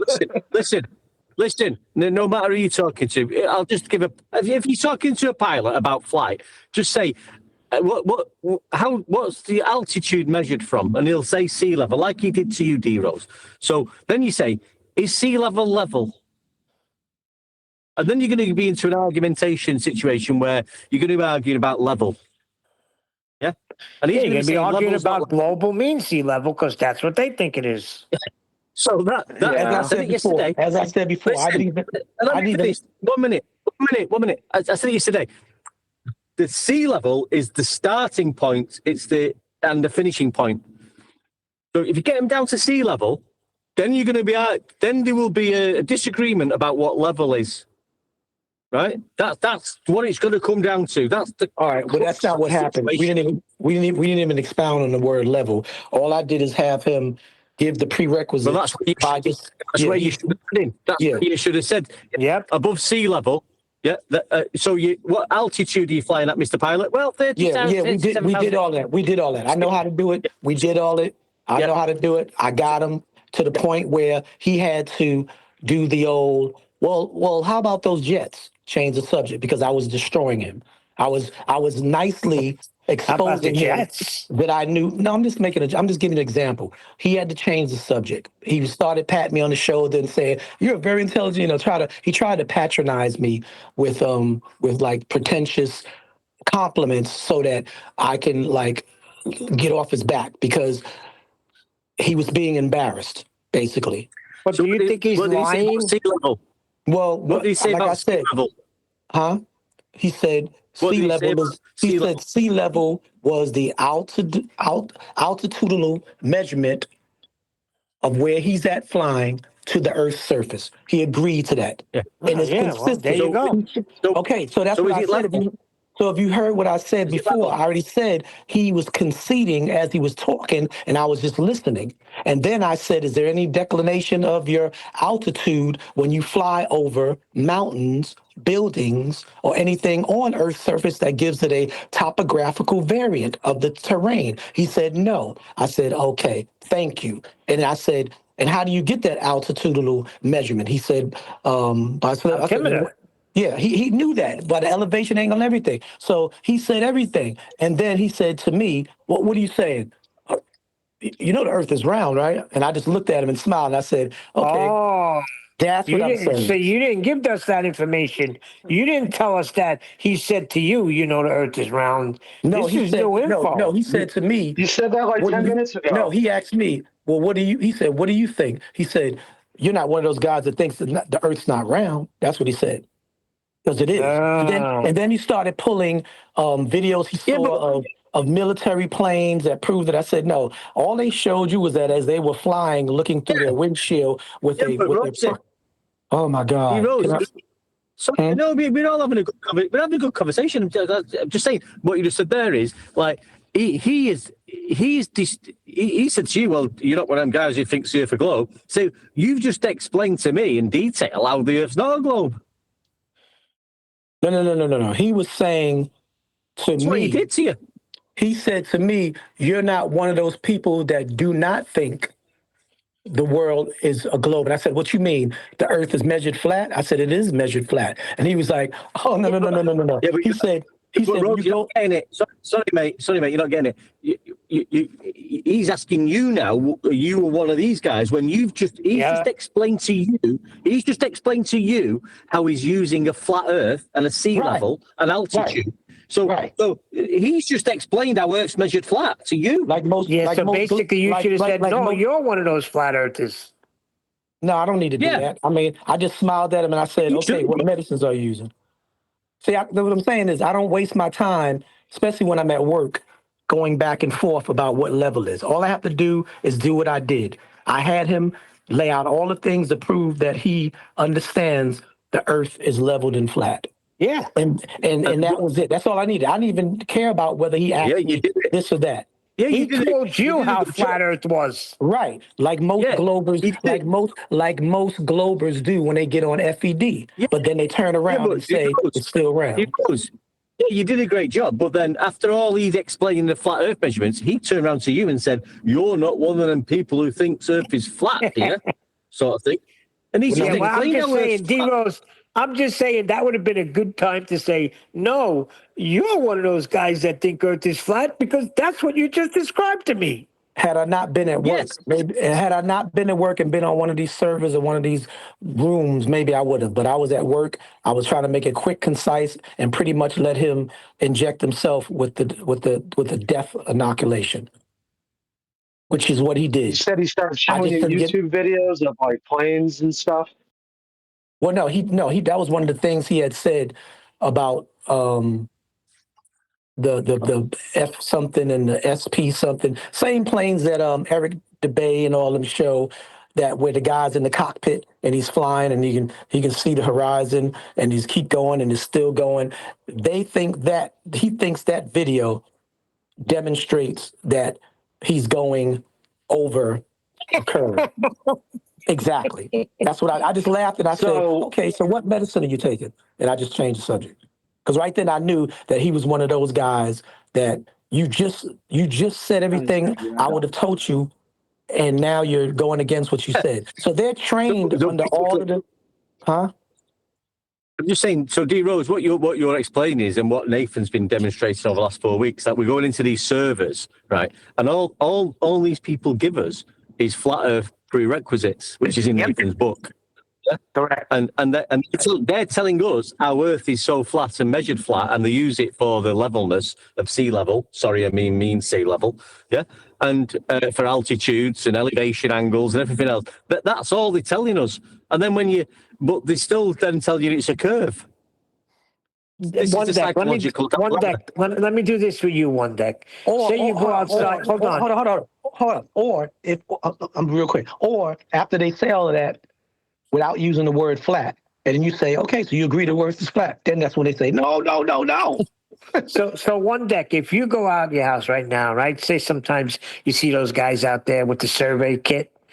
If you go up to one of them, what do you think they're going to tell you? They'll take you right through everything, but they think that the Earth is a globe. It's just the way it is. I could come up to one of the guys with a total station or a theodolite and say, "Hey, guys, I'm thinking of getting into this trade. Just need a bit of information off you. What is this tool you're using?" "Well, it's a total station, One Deck." "Oh, what does it measure?" "Well, it measures vertical and horizontal angles." "Oh, great. And distances. It can measure distances." "All right. So the distances could be in miles or kilometers, correct?" Yeah, it can be, One Deck. "And that's a linear distance." "Yes, it is. And vertical is in reference to the horizontal." Yeah. "So that's all we're measuring with this tool." "Yes." "Okay. So you're measuring Earth's surface, surveying the Earth, measuring angles, vertical and horizontal, and distances. Do we live on a globe?" "Yeah, we do." Exactly. They'll tell you live on a globe. Yep. My brother was over yesterday. And he's got this AI partner that's helping him with his business. So he talks to her all the time. And he says to the AI on the phone, he says, AI, my brother thinks the earth is flat. Can you please tell him it's not? So she goes on with the whole thing. No, it is not flat. The earth is round or spherical, whatever she said. So then I said, well, ask her how it's measured. And he said, well, how is it measured? And she gets into how it's measured linear and flat or locally. Yeah. The linear measurement does start to curve. And I'm like, wow, this is hopeless. Yeah, it's hopeless. I mean, AI, people are I mean, I went through the AI stage myself, like 10th Man did and all that. But I sort of got a bit of a relationship going with the AI person. And when I went back on, I said, you remember me, don't you? Yes, I remember you on deck. I said, so there's no nonsense. No, he said to me, I said, so there's no nonsense with me. We're not going to go through all the crap of A, B, C, D. I know the Earth is flat, so don't go back into the heliocentric model. We've had this conversation before. Yes, One Deck, I know who you are now. So as soon as I ask a question now, I've converted AI to a flat earther. You converted it to the One Deck philosophy. Yeah. I know you, One Deck, and I know how you think, and you've taught me how to respond to you. So this is how I'll respond to you, and that's what it's doing. This AI person I've got on the little chat going on, it knows that. Well, I want to keep One Deck happy. I want to tell him about the horizontal measurements. You know what I got? You know what I got, my brother? When I said, forget about that AI, John.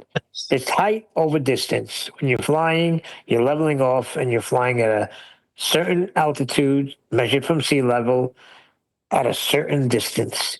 And if you're going 200 miles at 30,000 feet, the Earth is measured flat. It's over. I mean, I'm starting to think. I mean, this is just a What I want to know is how local can you be? Every measurement is local. But listen, guys, I'm starting to think now, right? I mean, my mind now. I'm just saying, we don't fucking stop talking about flights. That's nothing to do with the Earth. Although it is, I know you're going to pick me up on that. But let's get back down to the levelness of the Earth.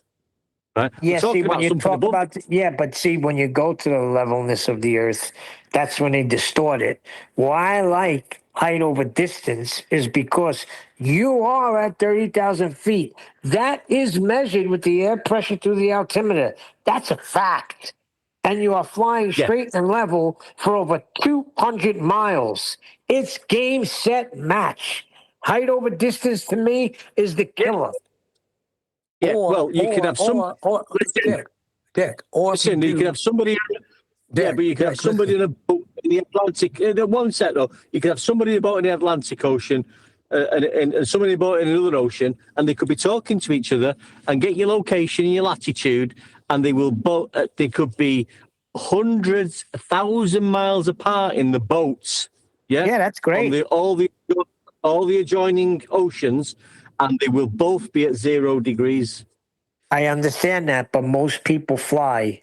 They don't get in ships. So to the common man, flight to me and what it requires is always going to be the best.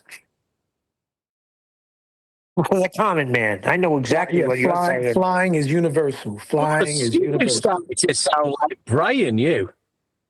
No, because that's what I always remember. I got on a plane. I went to see the curve back in 2000. I was disappointed that it didn't get high enough, So flight is something that everybody relates to because it's basically like driving now.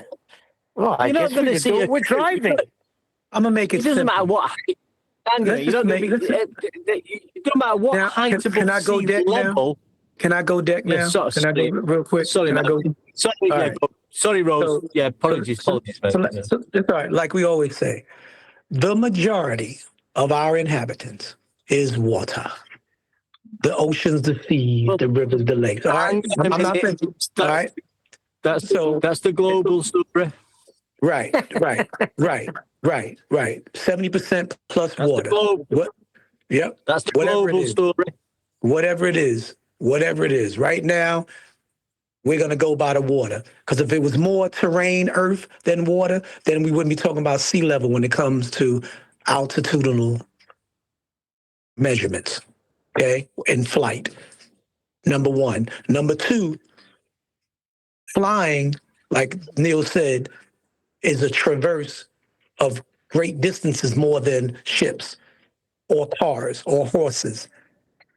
Okay, so those two things together, and being that they work together, and the pilots use sea level, and there's greater waters, whether you want to speak on the global philosophy or on the level planner, leveled Earth philosophy, water is the majority, without any topographical variations, except when a tsunami's coming or when there's great tides. But overall, the water is leveled. Okay, so like somebody, I don't know whether it was Bev or somebody else, they said if we get a whole bunch of people, 2,000 people to do their own measurements locally, if all 2,000 of those measurements are local and leveled and flat. They already did that. Right. No, Sea I know. level. Stop interrupting, please. I don't care whether they did or not. I'm just saying. So if they did it, so that's okay. Let's put that on there too. Check that box. Yeah, but There is no level's curved, mate. There is no excuse. Level's curved. There is no excuse. I'm not talking about well, you know what you sound like? You sound like a person that has testicles and a penis that says they're a woman. I don't care what their perspective is. Level does not curve, just like a man without a uterus and ovaries is not a woman. Period, point blank. All right. Stop breaking his chops. Let D-Rose get it out. Now you're giving me the psychosis. I don't care about their psychosis. That's psychosis. You've seen That's psychosis. That's psychosis. I psychosis. Yeah, you know levels curve, mate. Okay. No, but see, I understand what he's saying. One deck, you're 100% right. Sea level is the ultimate. You can't get around it. Everything starts at sea level. Fact. And nobody can dispute that. It's not agree, disagree. I agree. It's the start and the finish of the argument. Not that it's an argument. It's the start and finish of the facts of the matter. I disagree because I just want to say disagree. Hey, John, how did you put that today? You put something into some very nice words today. How did you say that? Reversing the default position from a planar measurements to I think that was me, Neil. One deck's in rare form today. D-Rose, when one deck is like this, forget it. Just freaking yield. What is he doing? He's doing what is it? What would Arwen used to do? Whatever they call it. It's that globe. That globe. No, he's not advocacy. doing what Arwen used to do. He's actually trying to help you. Because we know you come in when you can. I don't know how much you're caught up, but you do miss a lot. So when we hear things that we hear people like on Earth Awakening say coming from you, he's trying to pick you up a little bit. But I understand what you were doing. What is it that I said that was shaping to a pilot for confirmation? I know you didn't. First of all, you might have. First of all, nobody went for nobody for confirmation. I just wanted to tell the world in a scenario exposing a pilot that lies. Yeah, but he's not lying. He's not lying. Okay, well, whether he's lying or not, or whether he's, again, indoctrinated with plausible deniability, nevertheless, he did everything that I needed him to do to make my point. And then you already knew it was measured flat. Right, and I wanted him. You don't need confirmation. You do not need confirmation of a pilot. Bruh, how many times I'm going to tell you I don't need no confirmation? All I wanted was him to say everything and then see how he reacts. Yeah, why? Okay, D-Rose, let me ask you a question. That's not confirmation. Okay, let me ask you a question. When I used to go to the street and preach, and I used all the heliocentric stuff, right? got to jump out. Was I lying? When you did what? I used to go on the street and preach, and I used to say, if we're a little further to the sun, we'd burn. If we're a little further away, we'd freeze. And all the stars, and I use all heliocentrism stuff as I used to do street preaching. Was I lying? First of all, you're not an expert or adept to any of that. So basically, you're just somebody running your mouth. No, that's just what I learned in school. Negative. First of all, there was no confirmation, affirmation. It's just like when Nathan had said, was I lying when I was glorifying heliocentrism when I didn't know any better? That's my only question. I forgot how I used to phrase it because I've been years removed from it. But I was detailing heliocentrism to glorify God. Was I lying at that time? No, you were ignorant. Okay, thank you. That's my only point. A lot of people are going to be ignorant, but that's what I was saying. But as the years go by, let me ask you a question. Hold on. Let me finish 1 second. No, wait, 10 seconds. No. It's apples and oranges because you're not on the level of what you were doing as a pilot that's trained. Okay, you were just like me. Doesn't matter. What I was saying was the truth according to the books that I learned in school. I wasn't lying when I said the sun is 93 million miles away. That's what they taught in school. Expert has nothing to do with it here. I wasn't lying because I was ignorant. A lot of people are ignorant. That gets me to my point. But as Flat Earth continues, we're past 10 years now. Go to a high school and ask kids about Flat Earth. They'll tell you. Why are you comparing a giraffe to a lion? I'm not. I'm just making my point. Right. As time goes on, these people are going to not be ignorant of it anymore. Right now, there's still an ignorant state going on. That's with the pilots. That's with the cartographers. That's with everybody. That's with the people that are surveying the land. There is ignorance involved because they all were taught, like we were, that they live on a globe. Okay.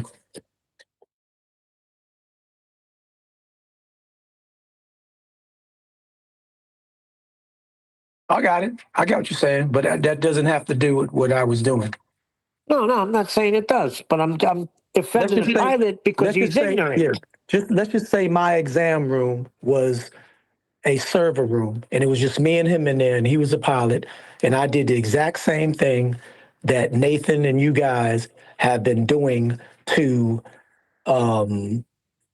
Matthew Learns, to Bobby, whoever it was that called themselves this and that and this and that. Not laymen, not guys who got their own little avatar, YouTube channel, a bunch of laymen who called themselves that they never touched a freaking steering wheel of a plane.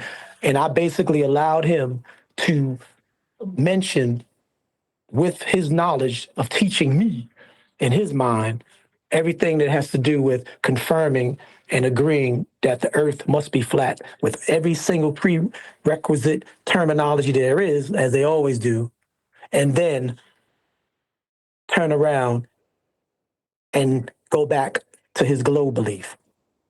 That's all I was doing. That was my own like, there's another one. It wasn't about, what do you think about the earth? It wasn't that. It wasn't one of those, you get boarding off the plane and you say, hey, so when you was flying out there, was it? No, it wasn't one of those things. So I just want to make that very clear. Now, I tried to get another word for prerequisites so we don't sound like Nathan robots. Mm-hmm. So I came up with a Latin one. I said it the other day, but I got a better one. Sine qua non is a Latin phrase that means an essential condition, a mandatory rule, or a necessary requirement without which something else is impossible. Okay. That's all Flat Earth prerequisites. Right. A prerequisite is a foundational premise as well. Right. So I'm trying to get a different word, and the sine qua non fits. Well, you also do understand that Nathan didn't create these words, right? So yeah, I know, but I just like I'm sick of you're a Nathan parrot. So I'm like, what's another word? What's another word for prerequisite? I can't find one, but I found a Latin phrase called sine qua non, and without which your flat Earth, without these measurements, it's an impossibility. Well, find a thesaurus and find a better word that's in English, because you're going to be taught. Because every time you say that word, you're going to have to explain the definition of it. That's all right. It'll sink in. Go to a Sine qua thesaurus. non. Look for something synonymous with prerequisite. That's all you have to do. I like sine qua non, and I'm going to use it because at the end it says, without which nothing can happen. And without these flat Earth sine qua nons, I mean, it's an essential requirement. It's a mandatory rule. Earth must be measured flat to get any of your measurements. Has to have a flat baseline. How else would you measure? You tell me. I work with measuring tools all the time.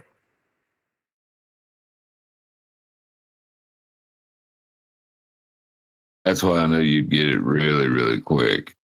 That's why you did get it really, really quick. You know what I mean? Because you know. Yeah, and I always hated all that heliocentric bullshit. If we could end it right there with flat, then why the hell am I talking about a solar system? We just demonstrated beyond any doubt that Earth is flat. So what the hell am I talking about planets and stars and all this other nonsense? We are no longer the third planet from the sun if you and me together came to an understanding that Earth is measured flat. Okay, that throws now- everything out. Now, can I just say a few words? Indispensable, essential, imperative, necessary, called for, mandatory. That's all synonymous with prerequisite. Sine qua non. Sine qua non. Nano nano. You know why? You know why I got it from? I'll tell you why. I French was dictionary? I was watching Point Break, and at the end he said, I forgot the phrase he used. Vaya con Dios, when he told the guy to, he could hit the wave that's like 100 feet. Gotta go. So I was sine qua non. Vaya con Dios. Go be with God. Mine is sine qua non. Earth is measured flat, without which nothing can exist.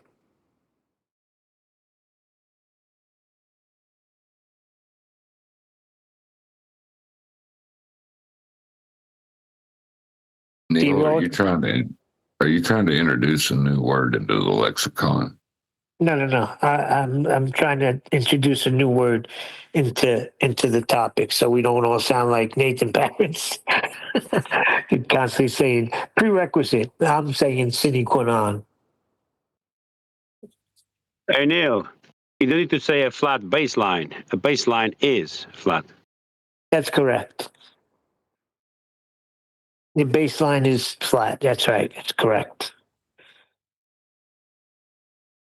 Anything but flat, right? Anything but flat to these guys, yeah. The baseline could be curved. What do you mean? Well, then you ain't getting no friggin' elevation angles from it, and you ain't getting no correct measurements from it. We're using the vector of gravity to create a tangent plane that at one point is tangential to the Earth and is So it's touching the Earth then. Yes. Uh-oh. McToon's in trouble. Are you telling me that the line that I have in my pocket, 2 meters, 2 meter line in my pocket is linear? How dare somebody say that, right? That's how I was trying to explain to my brother yesterday. I said, John, all measurements are linear. Everything. Earth is measured, and from the inch to the yard is linear, not arc.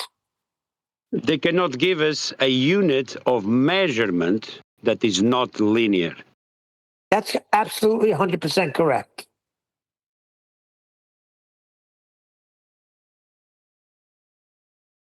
Yeah, not only is flat Earth foundational to heliocentrism, it's foundational to measurement. That's correct. And if your measurements don't, your calculations, you can calculate all you want. If it doesn't line up with the measurements, your calculations must be put to the side. They are no longer relevant. Yeah, like that one guy was appealing to the height of stars. Well, within the celestial sphere, such concepts are void. The stars are an undefined distance away. Why would you even bring that up? Yep. That was Steve Bauman.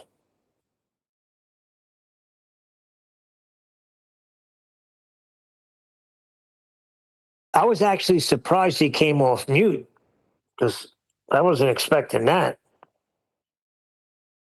I don't know if Nathan remembers, but a year ago he came in a couple of times with the same thing. He gets set straight, and he's echoing the same thing now. No, so I don't remember him, but what I do notice at the moment is people are coming out of the woodwork, so to speak. After the book's publication, suddenly I'm hearing names that you're like, oh, you, oh, right. You don't normally talk. Why are you suddenly compelled to engage? As the rumpus tried to make a run at you. But it's because they want to tell me, your book's rubbish in an adenoidal voice, that's why. Oh, my favorite is the guy. No, they want to tell your audience or anybody that's planning on reading the book that it's rubbish, that they get nothing to see here. That's what they want. Yeah, that's a much better way of putting it. They want to communicate with anybody who might read it because they don't want that to ruin the consensus that they're almost building by ridiculing us. They've kept us suppressed long enough, and this might spoil that, so better tell anybody who's listening that it's a load of old crap. Yeah, but when you got a stunned silence like you had today, and you are not rumpus and are able to go through it detail by detail, there's nobody listening that could even contest that because you can't. It's a fact. No one is addressing the measurements, though. Well, they can address the measurements. That's why they won't define elevation, because they know what it does to them. If Buck defines elevation, he's screwed.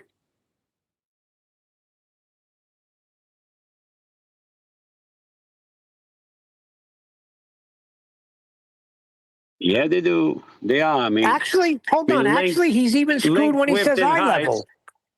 Length, width, and height is linear, and they're stuck. They don't know what to do with it. Exactly. It's embedded in the but language. even when he says eye level to try and freaking define elevation, he's still screwed. Because it's got to be parallel to freaking sea level or the surface. So what are you doing? You're just freaking kicking a can down the road? Well, it does seem to be their modus operandi to keep firing flat Earth measurements at you until they can claim one of them's a globe. Keep kicking flat Earth measurements at us and then say, yeah, but it's a globe. The globe is flat. How does it go? The globe is level? The globe is level. My favorite part of that is you'll laugh at the end. I tell you what, like we was talking about how they just accept things from their gurus. When McToon walked in that day and Jim Payne the server and said Nathan was a liar, and they thought that was proof that Nathan was a liar. It was made me dumbfounded. Like I can't believe anybody is that stupid. Yeah, but as it went on, who was proven to be the liar? Right? I took global measurements. All my measurements were global. They were all in the vertical until they were at the horizontal. And he got nabbed. Yeah, they keep appealing to vertical like they have vertical. You know what I mean? Yeah, well, vertical is nothing unless you got a horizontal base, right? Vertical, what's vertical? Just a freaking line in the air? 90 degrees to horizontal. Oh, that's the proper definition. Yeah. No, it's 90 degree to my eye level. The definition of vertical is perpendicular to the plane of the horizon. Oh, that's a killer. Yeah, that's a good one. That's a killer.